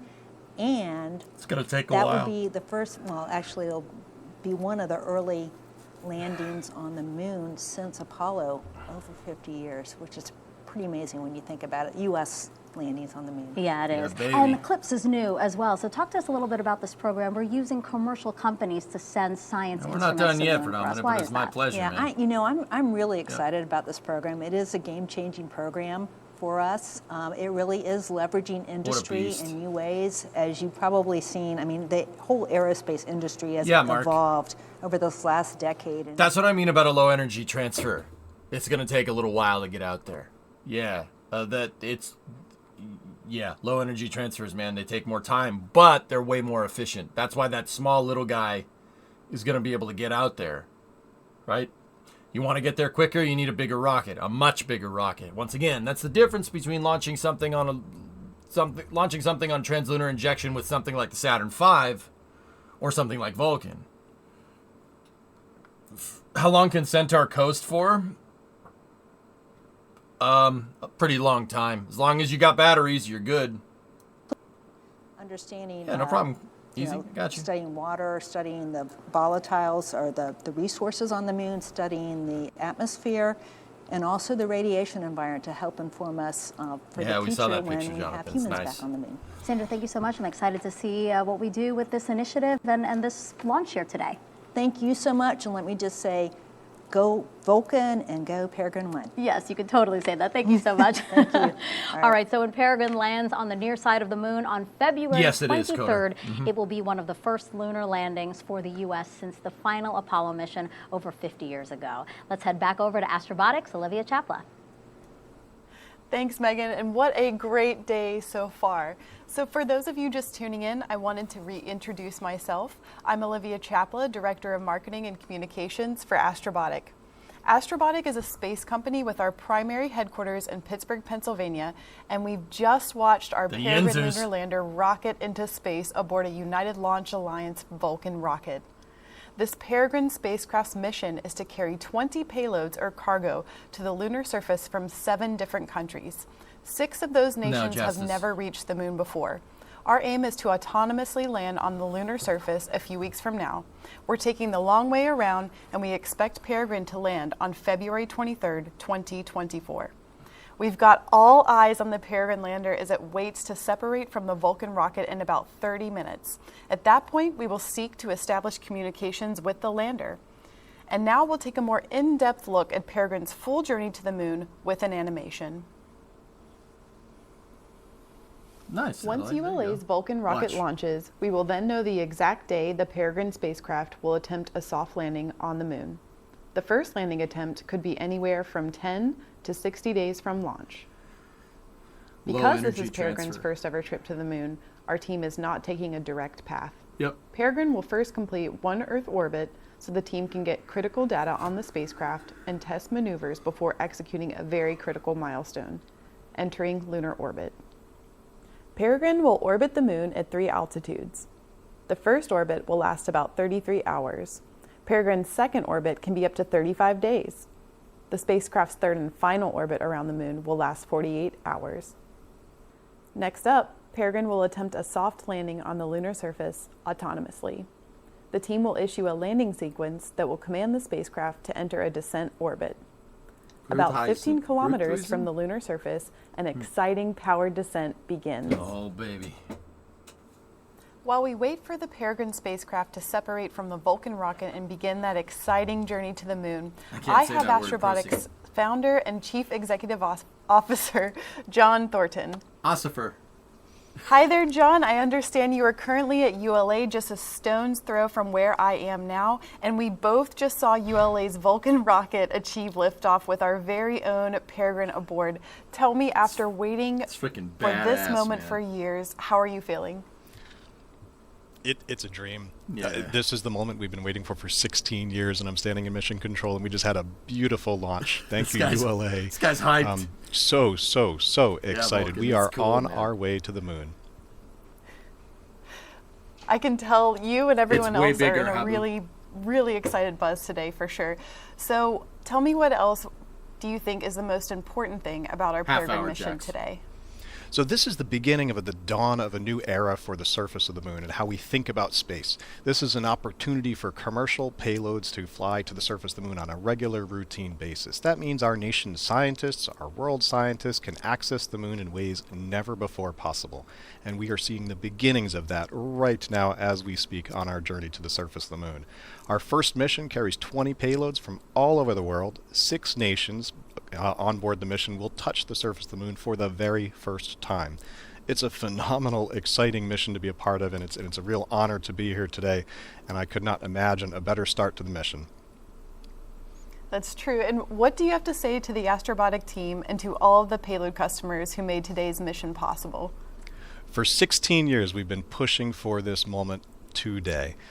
And along the way, we had a lot of hard challenges that we had to overcome, and a lot of people doubted us along the way. Hey, Rocket but our team and the people that supported us believed in the mission, and they created this beautiful moment that we're seeing today, working incredibly hard to make this possible.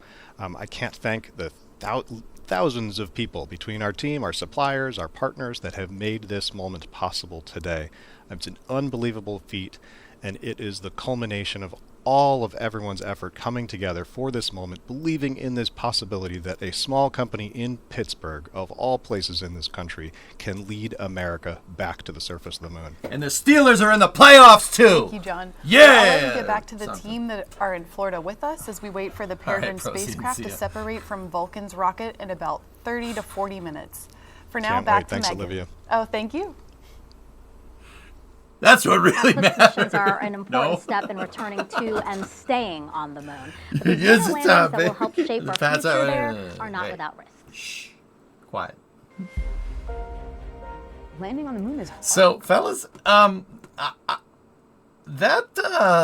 liftoff kind of scared the crap out of me. I don't know if you guys saw it, but she really kind of tilted in one direction. Did you guys notice that? Rocket Guy, did you see that? I mean, it worked, but also it's. I had a bad experience once covering launches. Scared me for a second. Could watch, the whole thing goes that way. I mean, it looks fine. It's fine. The system compensated for it, whatever it was, but holy shnikes, my heart skipped a beat. I'm like, no. I think that was intentional from what I could tell, but oh man. Late light now, that's not on the right axis, Tessa. Yeah, she really pitched away from the pad there. Intari's power slide moment. It's probably to just get away from the pad so you don't fry the umbilicals. A lot of rockets do that. They kind of move away for a second. One rocket we saw went that way, which that's what I'm talking about. Hey, we can find the end zone. We can't find the end zone, but we can find the moon. Hey, there you go. Oh, that scared me. I was like, oh no, please no. But other than that, man, that thing is a monster. That thing is a monster. Very, very nice rocket. 4+ minute burn time on the first stage. Can you imagine Vulcan VC-6? I told you this thing packed a punch, but man, what a beast. 10-minute burn from Centaur? No big deal. 10-minute burn? Whatever. What a freaking monster that thing is. It's not a very big vehicle, but I tell you, it's got it where it counts. It's going to be later down the road, Scary. They're not going to do that on the first try. Perigrine is 1,200 kilos. Vulcan TLI with 2 solids is no idea where the second figure comes from. Why doesn't Centaur perform TLI? The secondary mission is a heliocentric disposal moto kit. They're probably also using Centaur to test Centaur long duration coast. They're probably using it for that too. Long duration coasts are used with geosynchronous insertions, not transfers, but insertions. Centaur 5 will be capable of doing that because Uncle Sam wants it to do that, if that makes any sense. You were thinking they had an upside? Yeah, right. Yeah, Tessa, that's what it looked like for a second. I got a little worried. So what reuse do you think they'll explore? Not do I think. What reuse are they going to do? Jettison the BE-4s off the bottom of the core stage. In front of the BE-4s, they're going to put an inflatable heat shield and parachutes. So the engines will separate. Right? Not like that, hopefully. The engines will separate, right? The heat shield will inflate. 2 BE-4s and the entire engine section jettisons. And then they'll come down with parachutes and they go fish them out. Hey, Whitney, thank you for the raid. How about that, huh? Oh, what's Megan saying? Here on Earth and what the team will do during its journey in space. Dude, what a monster. What a monster. Vulcan's a beast. It's a beast. That was just VC2. Can you imagine VC6? Yeah, nah, she's a very nice. Anyway, guys, if you don't know Space Explorer W, Whitney does the same thing that I do, but in French. So if you want to hear basically what I do in French, en français, parlez-vous français? Huh? Oui? No. What the hell? You see that? It was jiggling. But anyway, go give Whitney a follow. She's awesome. Good stuff. Isn't salt water in the rocket engine bad? Well, of course it is, asshack, but there's an inflatable heat shield that floats. Oh, yeah. Yeah. Croissant? Baguette? No.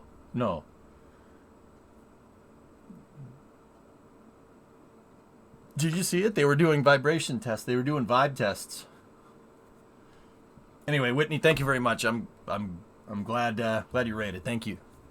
Pretty fun. Begins. Lunar landing and operations. Have a great day, everyone. You're going back to sleep. Sleep? Of the Moonshot Museum All right. in Pittsburgh. Good night. Good morning, Caleb. Good morning. It's spectacular to be here today. Absolutely. We saw a launch, right? Yeah, and it was awesome. Yeah, absolutely. So talk to me about Perigrine and the spacecraft we have you on, because you know a lot about Perigrine and this mission. Why is that? Well, every day I've had a front row seat at Perigrine under construction. I work at the Moonshot Museum, and we share a wall of windows with Astrobotic. And better yet, I've seen kids with their faces pressed against the glass, knowing they're going to grow up like to Jack become that Frodo. next generation of makers that Hey, take us Jack. to the moon. That's fantastic. How you doing? And you also brought us some props here. So these are different parts, different materials that make up the multi-layer insulation. That's what goes around the spacecraft, right? Right, that's the thermal protective space blanket for the craft. And we have a number of different materials here. This is Astro Quartz. It's a woven ceramic fiber, very heat resistant. We've got aluminum, which is great for reflecting solar heat. And this is also aluminum. Man, that's Glitters just a little more tinfoil. like gold, but Yes. it's just aluminum that's been covered with a polymer called Kapton. And you can see it actually on our model here. We have of the Peregrine lander. Cool. Right here. This is Yeah. the multi-layer insulation. Yeah, we've got we're the talking about. multi-layer insulation, and that's wrapping these fuel tanks, kind of like cosmic baked potatoes. And why do we need all these different materials? Well, the moon is a harsh environment, and it takes a lot of technical know-how to land Yeah, there. There's no Cyborg, that tie is atmospheric killer. The blanket like Vulcan we tie. have on Earth. So we need a thermal space blanket to protect against wild temperature extremes, boiling hot days, freezing cold nights, several hundred degrees below zero, and Peregrine's been engineered to endure that. Okay, so now we know how it will be protected during landing. How will it land? What technologies are we using to make sure that it lands safely when you say that the moon isn't the easiest place to land on? Right, and that's my favorite part of the story because this robot is going to land itself. Because we have about a 2.5 second signal delay from the Earth to the moon and back, it's like having a self-driving car going to another world. We have a full suite of sensors, gyroscopes, Doppler, LiDAR, star trackers, and a really cool technology called Terrain Relative Navigation, or TRN. About 9 miles out, They're using Peregrine TRN. will Cool. activate its camera. About the size of a smart and card, as it's Greg. descending, Okay. and the camera's taking pictures, the computer will be playing kind of a high-speed game of flashcards, Okay. comparing those pictures to 3D maps, and then Peregrine will have to make decisions in order to come to a landing. Oh, We're going to test drive this technology terrain on relative Peregrine, is and then on so Astrobotic's next lunar lander, Griffin. TRN will be in the driver's seat when we head to the moon's south pole. Oh, that's fantastic. And I know Griffin is going to be delivering another NASA payload, so another partnership where we... So relative navigation is basically where there's just a regular camera looking down at the landing site, and basically it's comparing it. The lander compares the pictures of what it's seeing out the bottom of the lander to pictures of the moon, like maps of the moon stored on board the computer. It's comparing them, and Astrobotic has basically told the computer what to look for, so the thing doesn't land like on the side of a hill and tips over. It's looking for flat ground. So when the thing comes down, they flip. It's basically just a regular camera. The camera's just going to look at the moon, and it's going to be like, oh, that area is flat. I'm going to go land over there, and it'll just do it automatically. Now, I know that doesn't sound like much, like, okay, but the fact that it plots the landing trajectory in real time, and it's computing the math, and it's computing the math for the trajectory, basically based off a bunch of pictures. It's like, oh, I'm going to go over there. Yeah, well, let's land over there, and then just plots the landing solution and lands. That's really freaking cool. That's really, really, really, really new. NASA used something like that to land Perseverance on Mars a couple of years ago. Well, that was already a couple of years ago. Can we change? Let's see what they're talking about. But yeah, terrain relative navigation is really cool. The presence of hydrogen, the H in H2O, or water. Pretty much, Nathan. That's its real purpose, is to locate water, to actually act as a divining rod. Peregrine will be landing in a location where we really don't expect very much water, if any at all. But it's an interesting experiment. The exhaust system of its descent engines will actually spray paint the surface with its exhaust. And part of that exhaust is water, and some of that water is actually going to stick onto the surface of the moon. Then after we land, NSS can monitor how that water goes away as the sun rises at the landing site and the day gets warmer and warmer. Water is really important as a resource for exploration. Astronauts need it for drinking water, but you can also use it by splitting it up into hydrogen and oxygen as rocket fuel. So if you can find water in place where you're going to, that means you can use it there and not have to bring it up from Earth. Yep. Now, NASA has 2 more payloads flying to the moon today. We're going to tell you about both of them in just a few minutes. But first, let's introduce you all to Chris Culbert, Program Manager for CLIPS out of NASA's Johnson Space Center. Good morning to you. Good morning, Megan. Thank you. It's a wonderful day. It is. We just watched the launch. What did you think? It was amazing. Oh, my God. What a wonderful feeling. That rocket was gorgeous. Yeah, and so NASA has 5 payloads hitching a ride. Tell me about the different things that they'll be studying and why they're studying those things. So, this early mission for CLIPS, this is our first mission. So our first 2 early missions are mostly carrying small instruments that help us learn more about the environment at the moon. As we get further into CLIPS and future missions, we'll raise the complexity and start studying more complex, more difficult questions. But at the beginning, we're mostly trying to characterize what the moon is like, what the radiation does, what kind of environment we can find there. It doesn't have an atmosphere. Hey, the sound started. Particles and dust and other things. All right. We're trying to get more information about that so that we can help guide future human missions more effectively. And how soon could we see data from some of those instruments so that we can start creating that fuller picture? We'll start getting data back within hours of landing on the moon. Now, the scientists will need some time to analyze that information and turn it into the kind of information that helps guide future missions.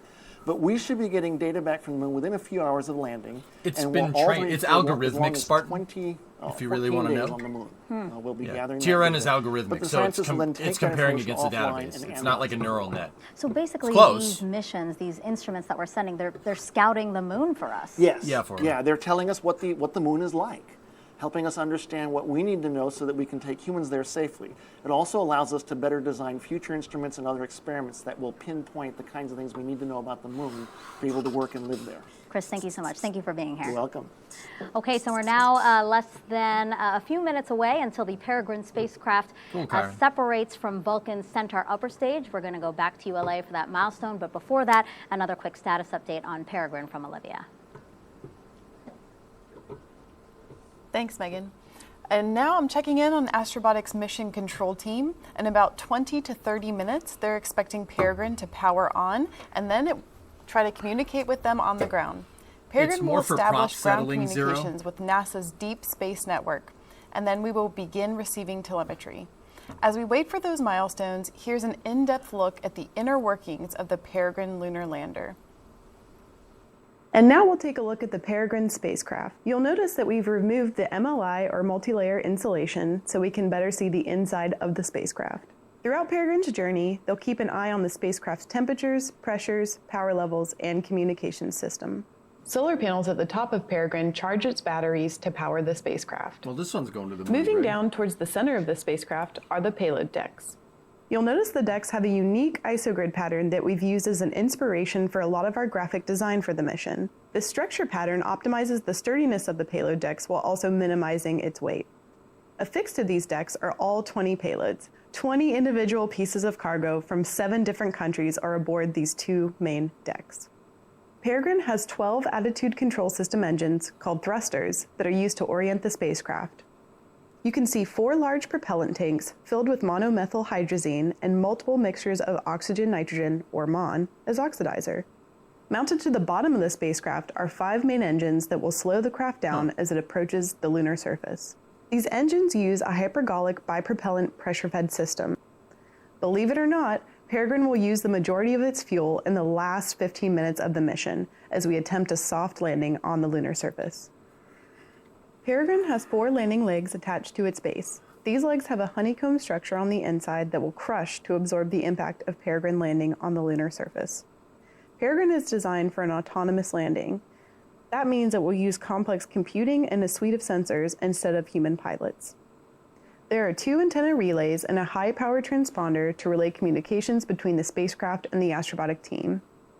The relay will connect Perigrine with NASA's Deep Space Network, or DSN, utilizing the same dishes that communicate with the James Webb Space Telescope as well as other historic missions. And the last major feature of Perigrine is something you can't see. It's the hundreds of people who have worked on, tested, and gotten the spacecraft to the launch pad today. A shout out to the team we like calling the Astrobots, and a shout out to our payload customers who are sending their items to the moon with us. Your continued commitment to science and lunar exploration is important for humanity. The Perigrine lunar lander has 20 pieces of cargo called payloads aboard. You can find the full manifest on the Astrobotic's website, but here is a look at a few of the payloads. IRIS rover. This is a student-built rover with a mission to take photos and send them back to Earth as it drives across the lunar landscape. Once Perigrine lands on the moon, IRIS will deploy to the surface to begin its mission. Cool. And here we have another Carnegie Mellon University payload called Moonark. Ah, yes, Moonark Cantaloupe is seen melons. as a cultural museum to the Carnegie moon, Mellon. comprised Sorry. of 4 independent chambers and weighing a combined total of 10 ounces. It contained hundreds of images, poems, music, nano-objects, and earthly samples.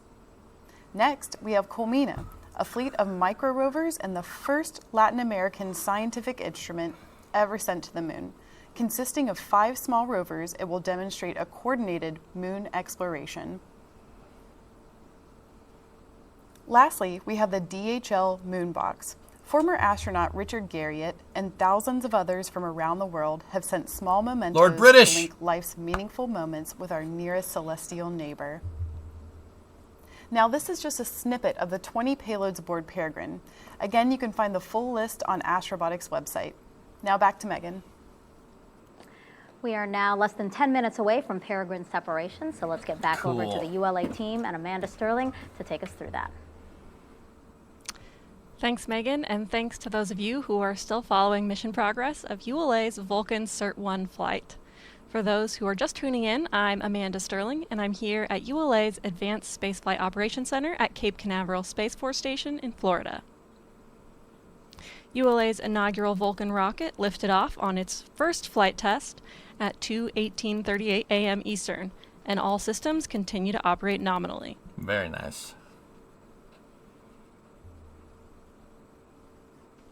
1 minute, 1 second burn. Okay, here we go. Gonna get a relight here. Are you tired? No, I slept before this smoked. I'm good.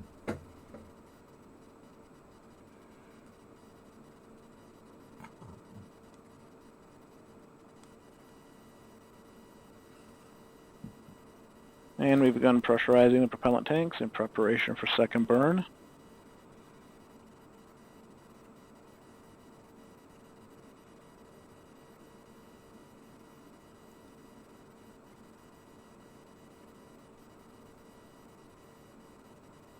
Coming up on LH2 pre-start. Karen, thanks for the gift sub. Okay. They're going to start moving hydrogen into the RL-10's nozzles here. And the LH2 pre-start. There we go.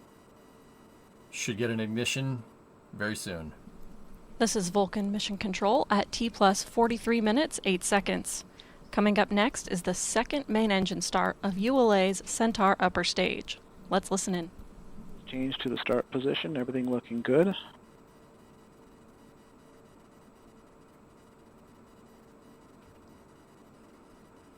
Okay, we got a good relight.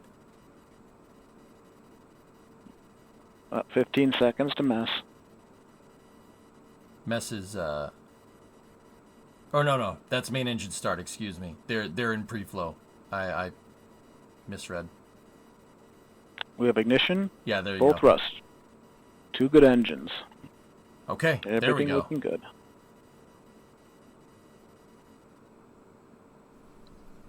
This is Vulcan Mission Control at T plus 43 minutes, 57 seconds. As we approach Perigrine separation, let's learn more about the first spacecraft to launch in NASA's new CLIPS initiative to have American companies send its science experiments to the moon. Astrobotic is a full-service lunar company. It starts with our terrestrial testing and development services that can build propulsion systems and test propulsion systems on Earth, to the sensors that make precision landing possible, to our rovers that will deploy down on the surface of the moon, to one day our power systems that will deploy on the moon and provide sustaining power for infrastructure on the surface. Astrobotic is in all of those businesses, and we are in the business of making space accessible to the world, and the moon is just the beginning. The big thing that we're known for is our 2 lunar missions to go to the surface of the moon. Our first one is about to launch, and our second one flies in 2024. The Perigrine mission is important because it's among the first commercial missions to return to the surface of the moon. This is the first time as a nation going back since Apollo.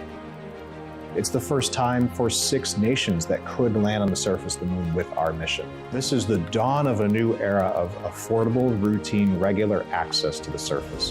What that means is our nations and world scientists can access the moon on a routine, regular basis. They don't have to wait for the culmination of their career for one single super mission. They can go back again and again and again. It's the beginnings of learning about the resources on the surface of the moon and potentially one day turning those resources into something that we can use in space and maybe one day return back here to Earth.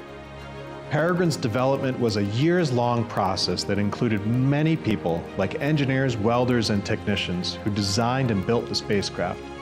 Landing a spacecraft on the moon is very complex. The team worked long hours to get Peregrine to the launch pad. To be on the pad today with our spacecraft strapped to a giant 200-foot tall launch vehicle ready to blast into the heavens it's a little surreal. It's a moment I've been dreaming about for 16 years. And to see it all on one rocket, it's terrifying and exciting and thrilling all at once. Our Peregrine lunar lander starts its journey to the moon in Florida on a Vulcan launch vehicle. That will blast us into translunar injection, heading us straight out to the moon, where we will enter lunar orbit and start our descent down to the surface. At this point, engines are firing, all eyes are tuned in, and as we soft touch down on the surface of the moon, that marks the beginning of our surface operations and our payloads deploying. As a nation and as a company, as individuals, we all persevere to overcome challenges, and we're going to continue to do that. And this first mission is just our first step, our first attempt to make space accessible to the world, and it certainly will not be our last.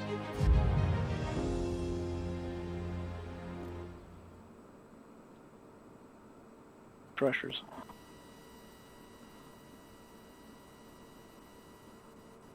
Something like that, Hellfish, yeah. It's pretty nuts. This is Vulcan Mission Control at T+, 47 minutes, 8 seconds. We're a few seconds from the second main engine cutoff. Here's Rob tomorrow. Gannon. I think we should play KSP tomorrow, yes. 30 seconds to nominal MECO. Yeah, I think we should do that.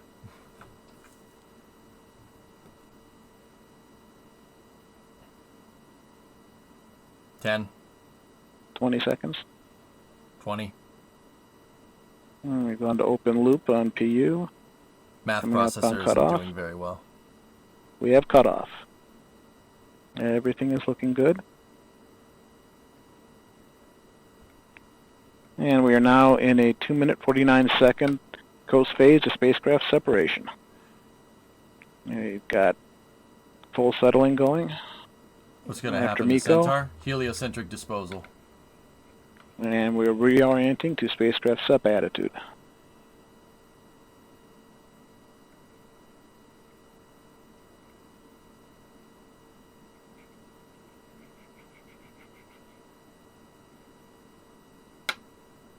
Yeah, it's human. It's pretty good. They're reorienting the Centaur now. That is exactly what they're doing, Spectre. The little thrusters that are on the bottom, those are hydrazine. That's a hydrazine monopropellant. And continuing to maneuver to our MES-2 attitude. That's a hydrazine monopropellant thruster that is keeping the propellants settled. It's also used for attitude orientation, so if you need to turn and deploy the payload in the correct direction, you can.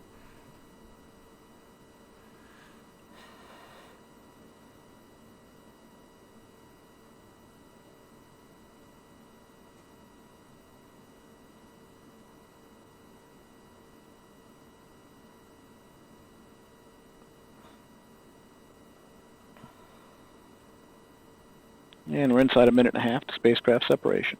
Here we go. Body rates are nulling out. Once again, the rates refer to rate of rotation here. So pitch, yaw, and roll.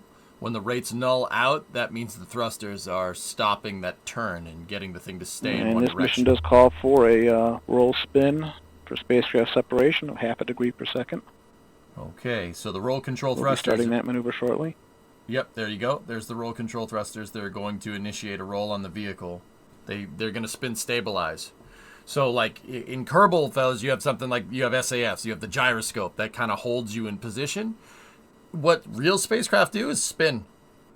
Just make the entire spacecraft a gyroscope and spin it. Spin it to win it. It's what keeps it stable.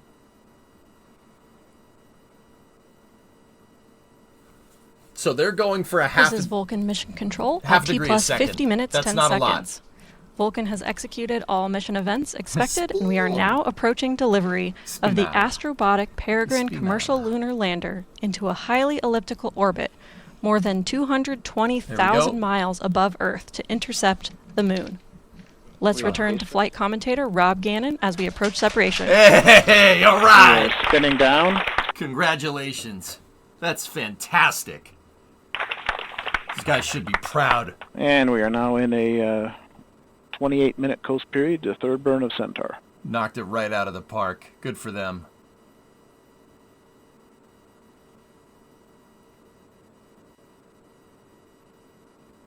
Excellent. Some of the really good handshakes. Oh, those handshakes are good. That's a mission accomplished handshake. This is Vulcan Mission Control at T plus 51 minutes 6 seconds. We just heard confirmation of Perigrine spacecraft separation. I'm now back with ULA President and CEO Tori Bruno. Tori, our first Vulcan rocket just delivered its first payload to orbit. How are you feeling? Yeehaw! I am so thrilled. I can't tell you how much. Absolutely. And again, we're not completely done with the mission here today. Is there anything else that you want to share with the audience? I am so proud of this team. Oh my gosh, this has been years of hard work. So far, this has been an absolutely beautiful mission back to the moon and off to our next burn where we will do our final payload deployment to that heliocentric orbit for the memorial. Our team has done such a good job. Bravo, Zulu to everyone. This is it's hard to describe. Yeah, absolutely. I feel that too. So again, thank you so much for joining us on our show. Congratulations, and we'll let you get back to finish the rest of the mission. Congratulations to you. Give me a hug. All right.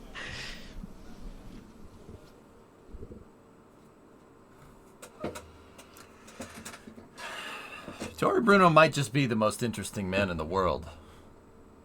Yep. He's the real deal, Verlig. He's the real deal.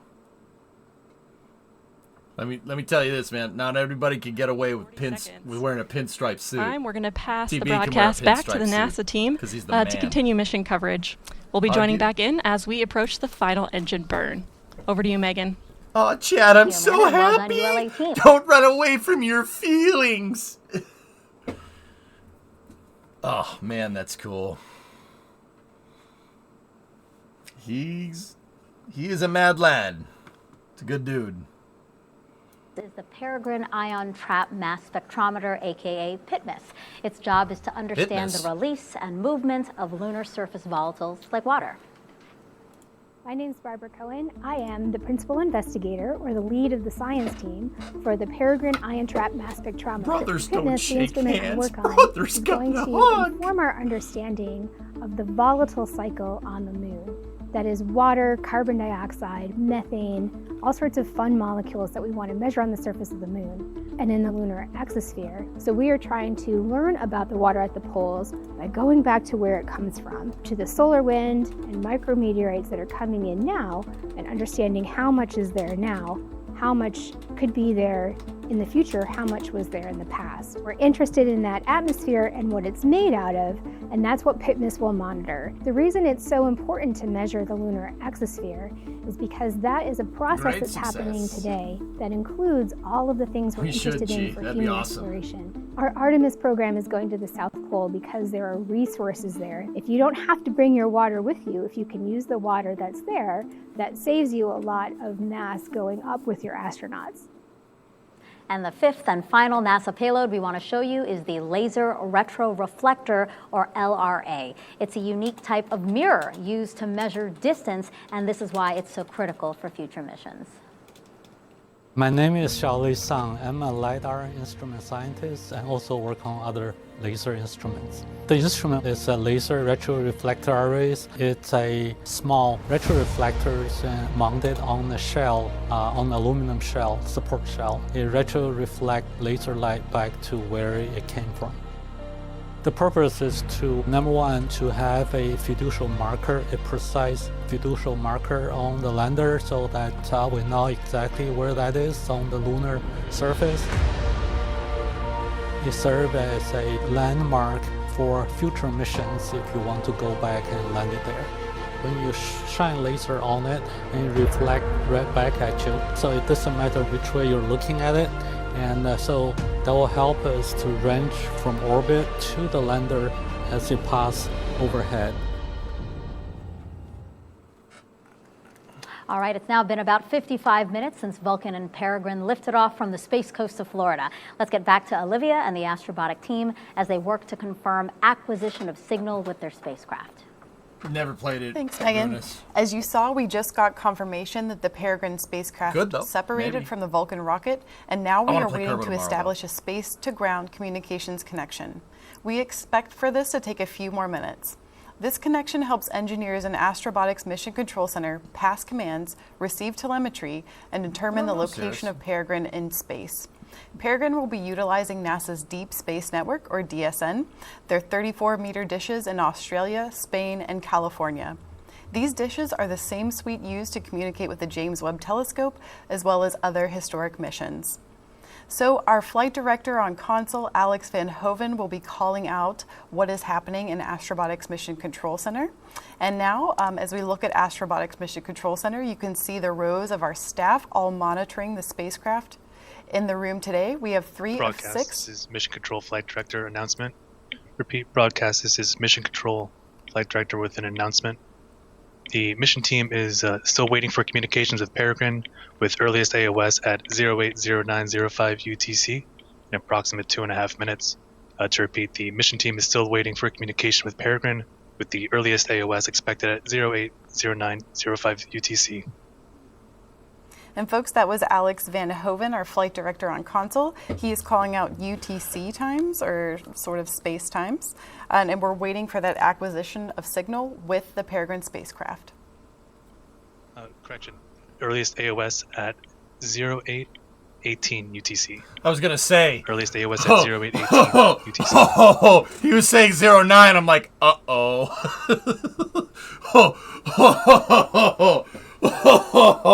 Now you can only see Alex Van Hoven in the back row, right below the eye in Astrobotic.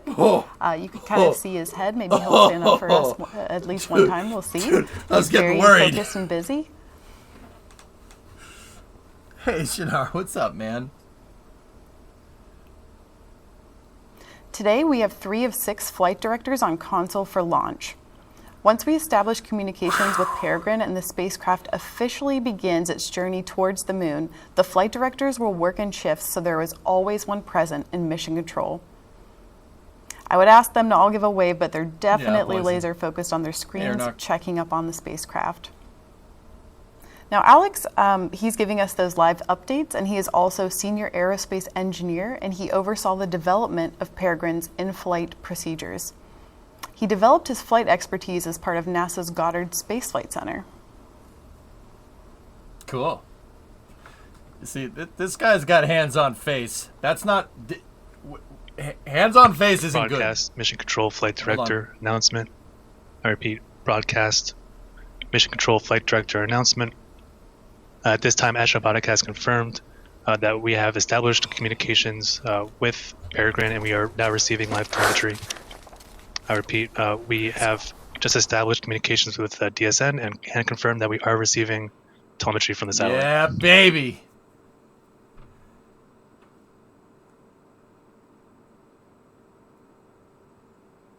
Very good. Now, confirming, my goodness, we have received signal with the Perigrine spacecraft, and we are communicating it with it here on Earth. You just heard it from Alex. The team will begin sending commands to Perigrine to continue its journey to the lunar surface. What an incredible day. Now, thank you so much for continuing to tune in with us to watch this historic launch of Astrobotic's Perigrine lunar lander on its journey to the moon. I'm Olivia Chapla with Astrobotic, and it is such a happy day for Astrobotic. I'm kind of speechless. So back to Megan at the hostess. Thank you very much. Hey, Hell congratulations, yeah. Olivia. I know that must have been really nerve-wracking to see such a big moment and it being it was like, so it sounded like congratulations somebody, to her and the somebody rest of the kicked his team. dog. And I was actually, like, right oh now here no. with me, I have Andy Jones, and he is the director of landers and spacecraft for Astrobotic. And Andy, I saw you were over off the camera, but I saw you go, yes, as soon as we confirmed acquisition of signals. So talk us through that. How are you feeling? Relieved, more than anything else relieved. I mean, getting communication is just so important to everything else we want to try and do. So now I can start enjoying the moment, enjoying the excitement of getting into space. Yeah, at least you didn't have to wait long. You know, there was a window, right? We got it right at the beginning of the possible window. So just a credit to all the great work the team has done to actually get it, to acquire it so fast. Yeah. It's just a brilliant set of machine, brilliant people working on it. So yeah, very proud. Yeah, what would you say to the team? You know, again, I know that you guys have been working on this for years. What would you say to them as it culminates in this moment right now? Get back to work. No. Not even a little break. Okay, we're hard-working folks at Astrobotic, guys. No, this guy's a G. The team should be extremely proud of themselves. Get back to work. It's been a fast road, a lot of setbacks, a lot of ups, lots of downs. The team took everything in their stride, and as you can see, achieved remarkable things. So proud of everybody, what they've done. Inspirational to everybody.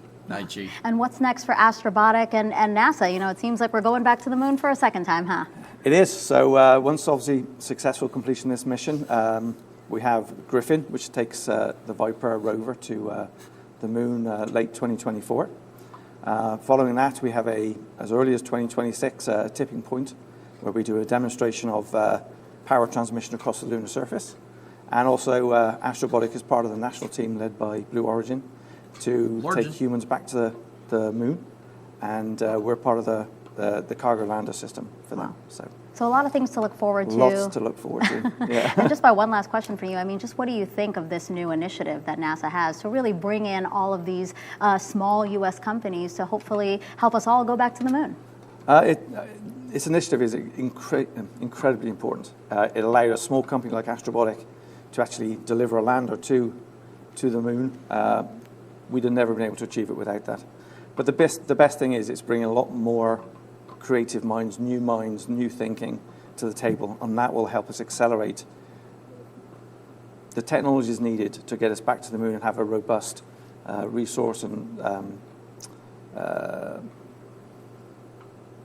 presence on the moon. So it's very important for us to be there, and it's just helping us get there much faster. Andy, thank you so much, and congratulations again. Thank you very much. And that's going to do it for us here at Kennedy Space Center. Thank you for sharing in the excitement of NASA's first CLIPS launch.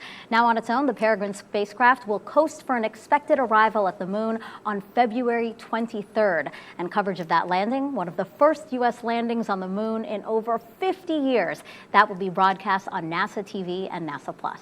For those of you watching on ULA platforms, the ULA version of the simulcast will continue in a few moments as they await another milestone in this inaugural Vulcan flight.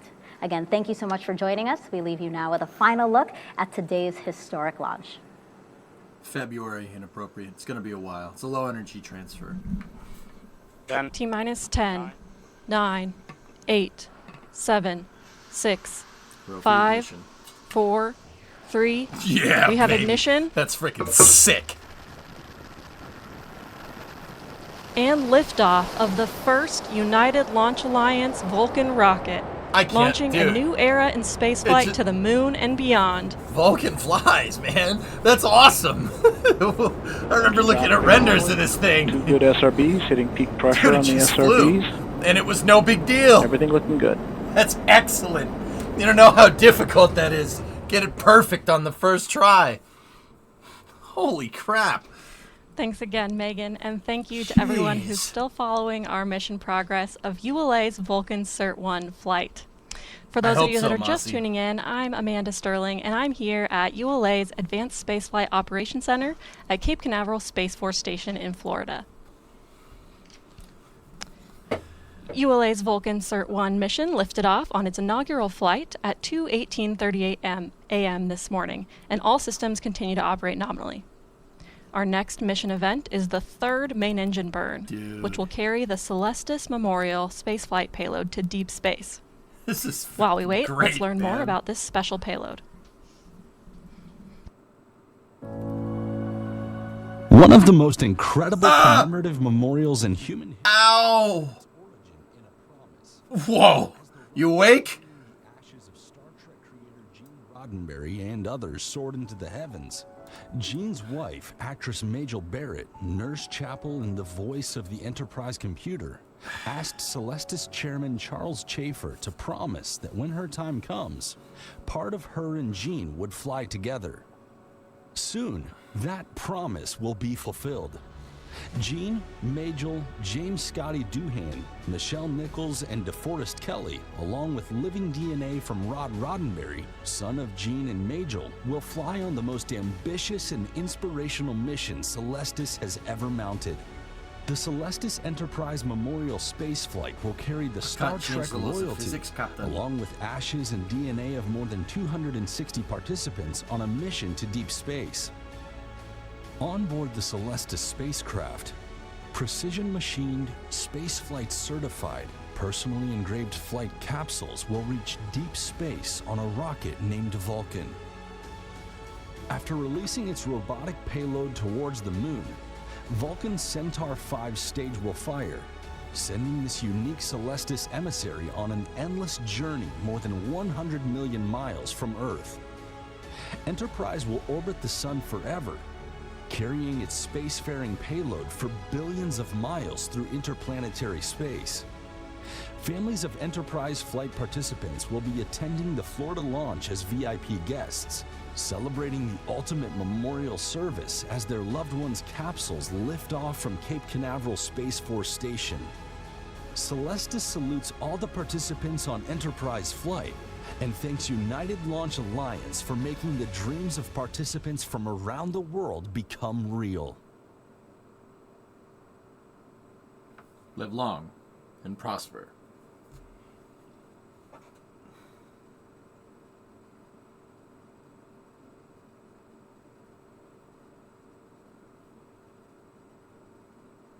Okay.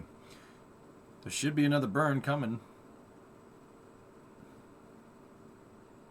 I feel like they want to sell this service. Oh, people are just dying to do it, Chris.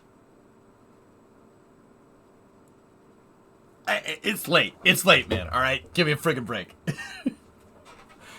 It's late. Okay? Give me a friggin' break.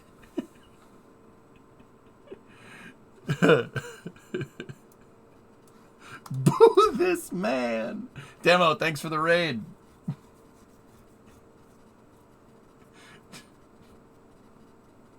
I'm sorry. Sorry, I couldn't help it. Go Bills and go Vulcan? You're half right. Come on, man. Sorry. No, that was good? Alright, cool.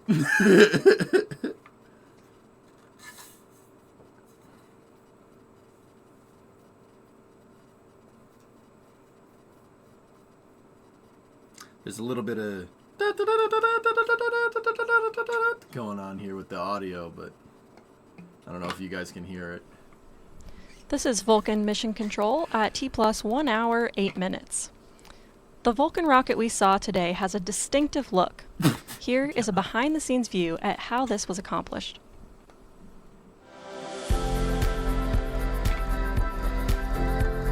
Paint it.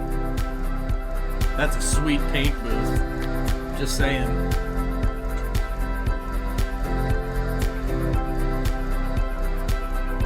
It do beat spinning though. That's insulative spray. And then they paint the spray.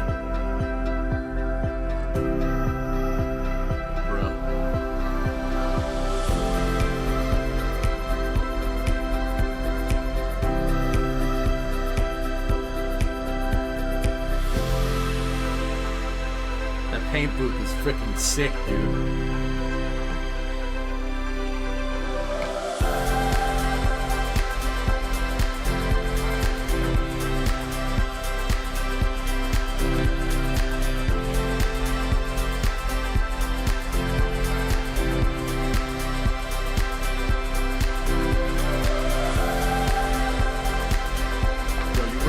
Your rocket about to get pipped.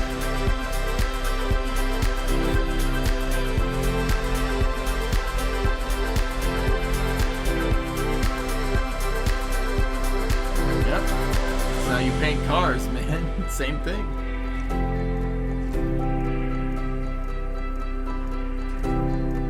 Yeah, that's right. Dude, that paint booth is freaking huge, dude. That's awesome. Yep. Put it in the processing bay. There you go.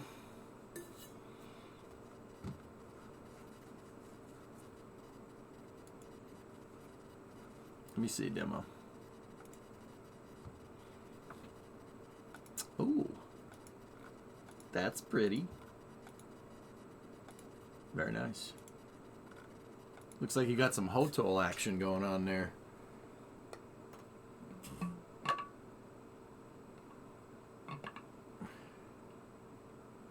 It looks like a 15-liter bottle of water. I mean, Chris, that's basically what it is. It doesn't have water in it, though. It has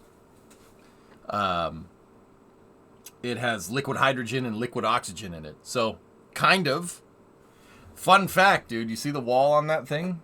You say it looks like a bottle of water. See this can? Lonquero. Very nice. The tank walls on that Centaur 5 are about as thin as this. Seriously. The only way that the thing can stand up is if it's pressurized. This is Vulcan Gotta stay mission pressurized. control at But T yeah, plus tank 1 wall hour, is 11 minutes. maybe about this thick. On the rocket, on that ULA's thing. production campus in Decatur, Alabama recently underwent significant changes to accommodate increased manufacturing capability. They're called balloon tanks. I mean, the name's pretty self-explanatory as to why. The rocket Centaur cannot stand up by itself. It'll literally crush like stepping on a soda can. Yeah, it has to be in a jig. Maybe they'll show it. If they show it here, I'll point it out to you.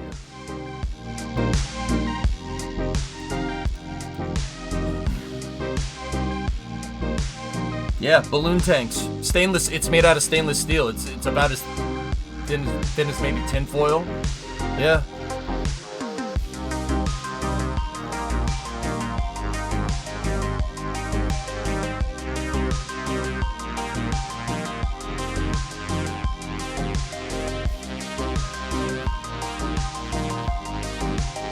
That's right, Big Thumbnail. You got it.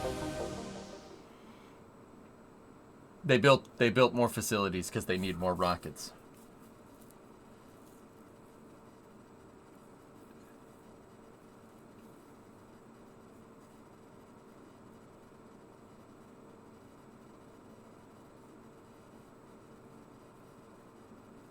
Yeah.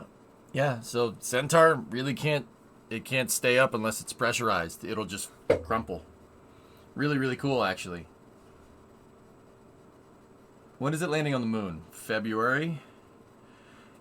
Because, you know, it's not on like a... I mean, there's a lot of stuff that... there's a lot of reasons as to why. But the biggest reason is, well, it's not a Saturn V.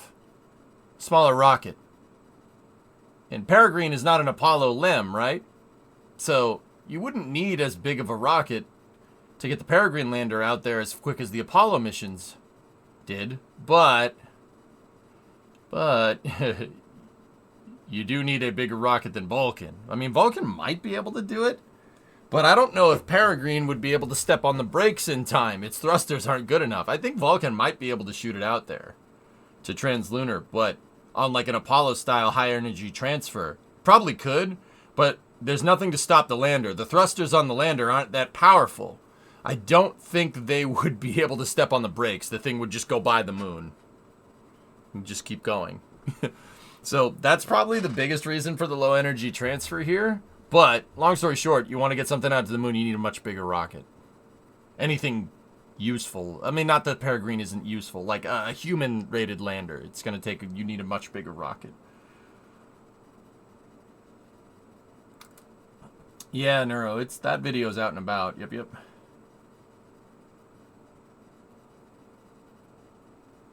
Cyborg, you don't...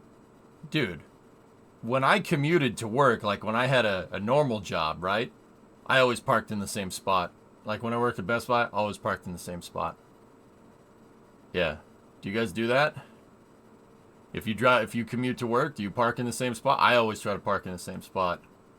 I would always try to park on a corner spot.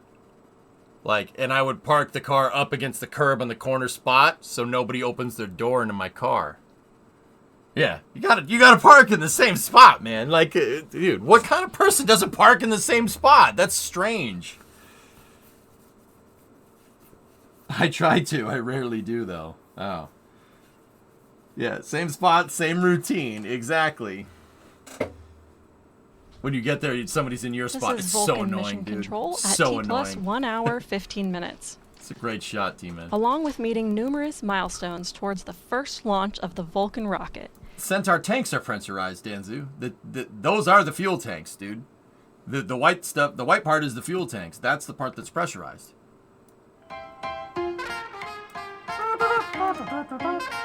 Delta. Oh, I'm gonna miss that thing.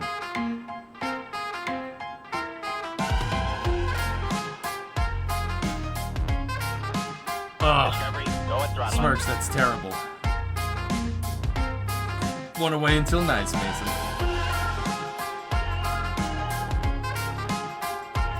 It launched, Mills. We're getting an animation graphic of it, dude. Yeah, that's an animation graphic of where the Centaur stage is right now.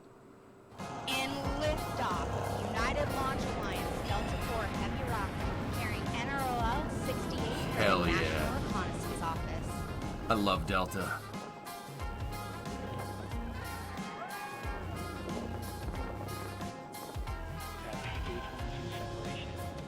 We have ignition.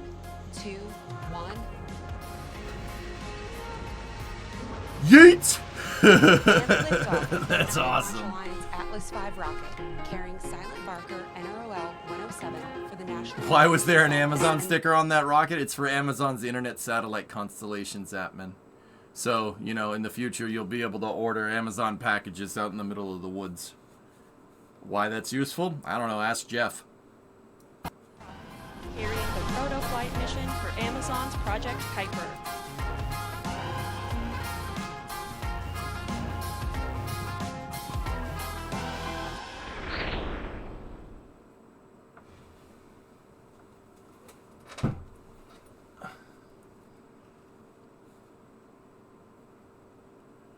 LH2 pre-start. Okay, here we go. Primary use case, access for all Kindle devices globally, 100% coverage. Mission Control at You imagine? 1 hour, 17 minutes. We're coming up on our next mission events. Let's listen in as we approach the third and final engine burn. LO2 pre-start. Okay, we're in pre-start.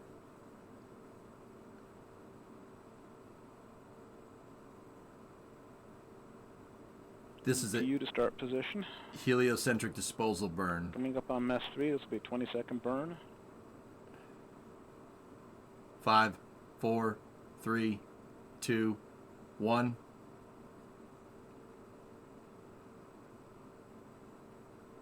Ignition, full thrust. Both engines are up and running. We've now achieved Earth escape. The animation graphic on cutoff. might be delayed a little bit.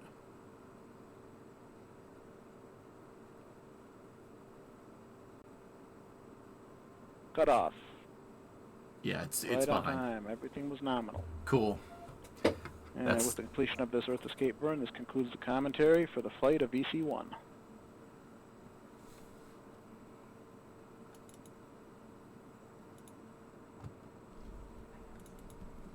Good. Great mission. Great frickin' mission. We just heard flight commentator Rob Gannon confirm the successful final burn of ULA's Centaur upper stage, carrying the Celestis Memorial spaceflight payload to deep space. We'll now conclude our live coverage. For more information on the Vulcan rocket, visit ulalaunch.com. I'm Amanda Sterling, and thank you for joining me on this historic day.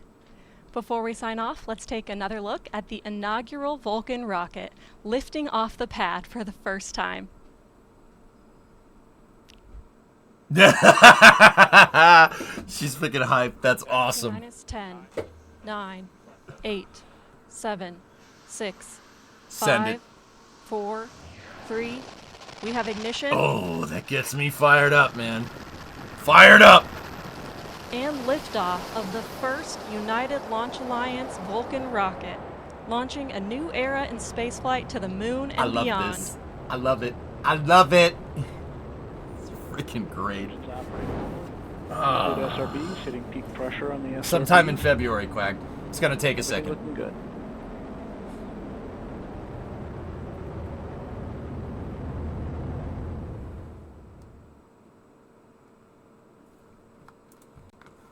Well, that didn't suck. That was pretty good, man. Pretty freaking good. Pretty awesome cast. Really proud of ULA. They really strutted their stuff. It's excellent. Go at throttle up. Excellent. Everything worked perfect on the first try. You don't know how hard that is to do. Well, some of you probably do. Some of you probably know that better than me. But, man, congratulations to them. That is excellent. What a great job. What a great job. Discovery, go at throttle. Yeehaw, indeed. What a debut for Vulcan. Neat, I wasn't worried. You worried? I wasn't worried at all. Somebody asked, right, like, when we were at, like, when they released the hold, I'm like, I'm nervous. I'm not nervous. They're going to hit this out of the park, man. Excellent. Thanks for the 106 months, guys. Yeah, it's impressive, Rev, right? It's impressive, dude. Dude, they ain't playing around, man. Yeah, Velenoth, when the thing went like this at liftoff, I went, you know? Kind of scared me for a second, but yeah, I guess, I don't know, man. We're going to have to wait. We're going to have to wait until the next Vulcan launch to see if that's normal. Oh, excellent. Excellent. Just excellent, dude. So good. That launch was hench. Very hench, dude. You see the fire coming out of the back of that thing? She chooches. That thing chooched up into space. It was excellent. All right. I'm going to sleep. It's almost 4 in the morning, and my sleep schedule is destroyed, so yeah. I'll see you guys around noontime. I don't know. You guys want to play Kerbal? You guys want to play Kerbal tomorrow? I think we should play Kerbal tomorrow. You know, I think we should play Kerbal tomorrow. You know. Anyway. Yeah. Yeah, I think we should play Kerbal. All right. So, I'll see you guys tomorrow. Thank you very much for watching. I hope you enjoyed it. It was very, very fun. Very, very fun. I'm going to try, as we get further into 2024, we're going to get back into the groove to doing this. I don't, if the sleep schedule gets screwed up, so be it. So be it, man. I miss covering launches, and I hate that I got out of a habit of doing it. We're going to bring that habit right around. I know what you're wondering. You're like, hey, EJ, how do I get back on the right track? Well, that's what we're going to do. All right. I'll see you guys tomorrow. Or today. I'll see you in 8 hours. Thanks for watching. Have a good night. Just do it. See you guys, and thank you.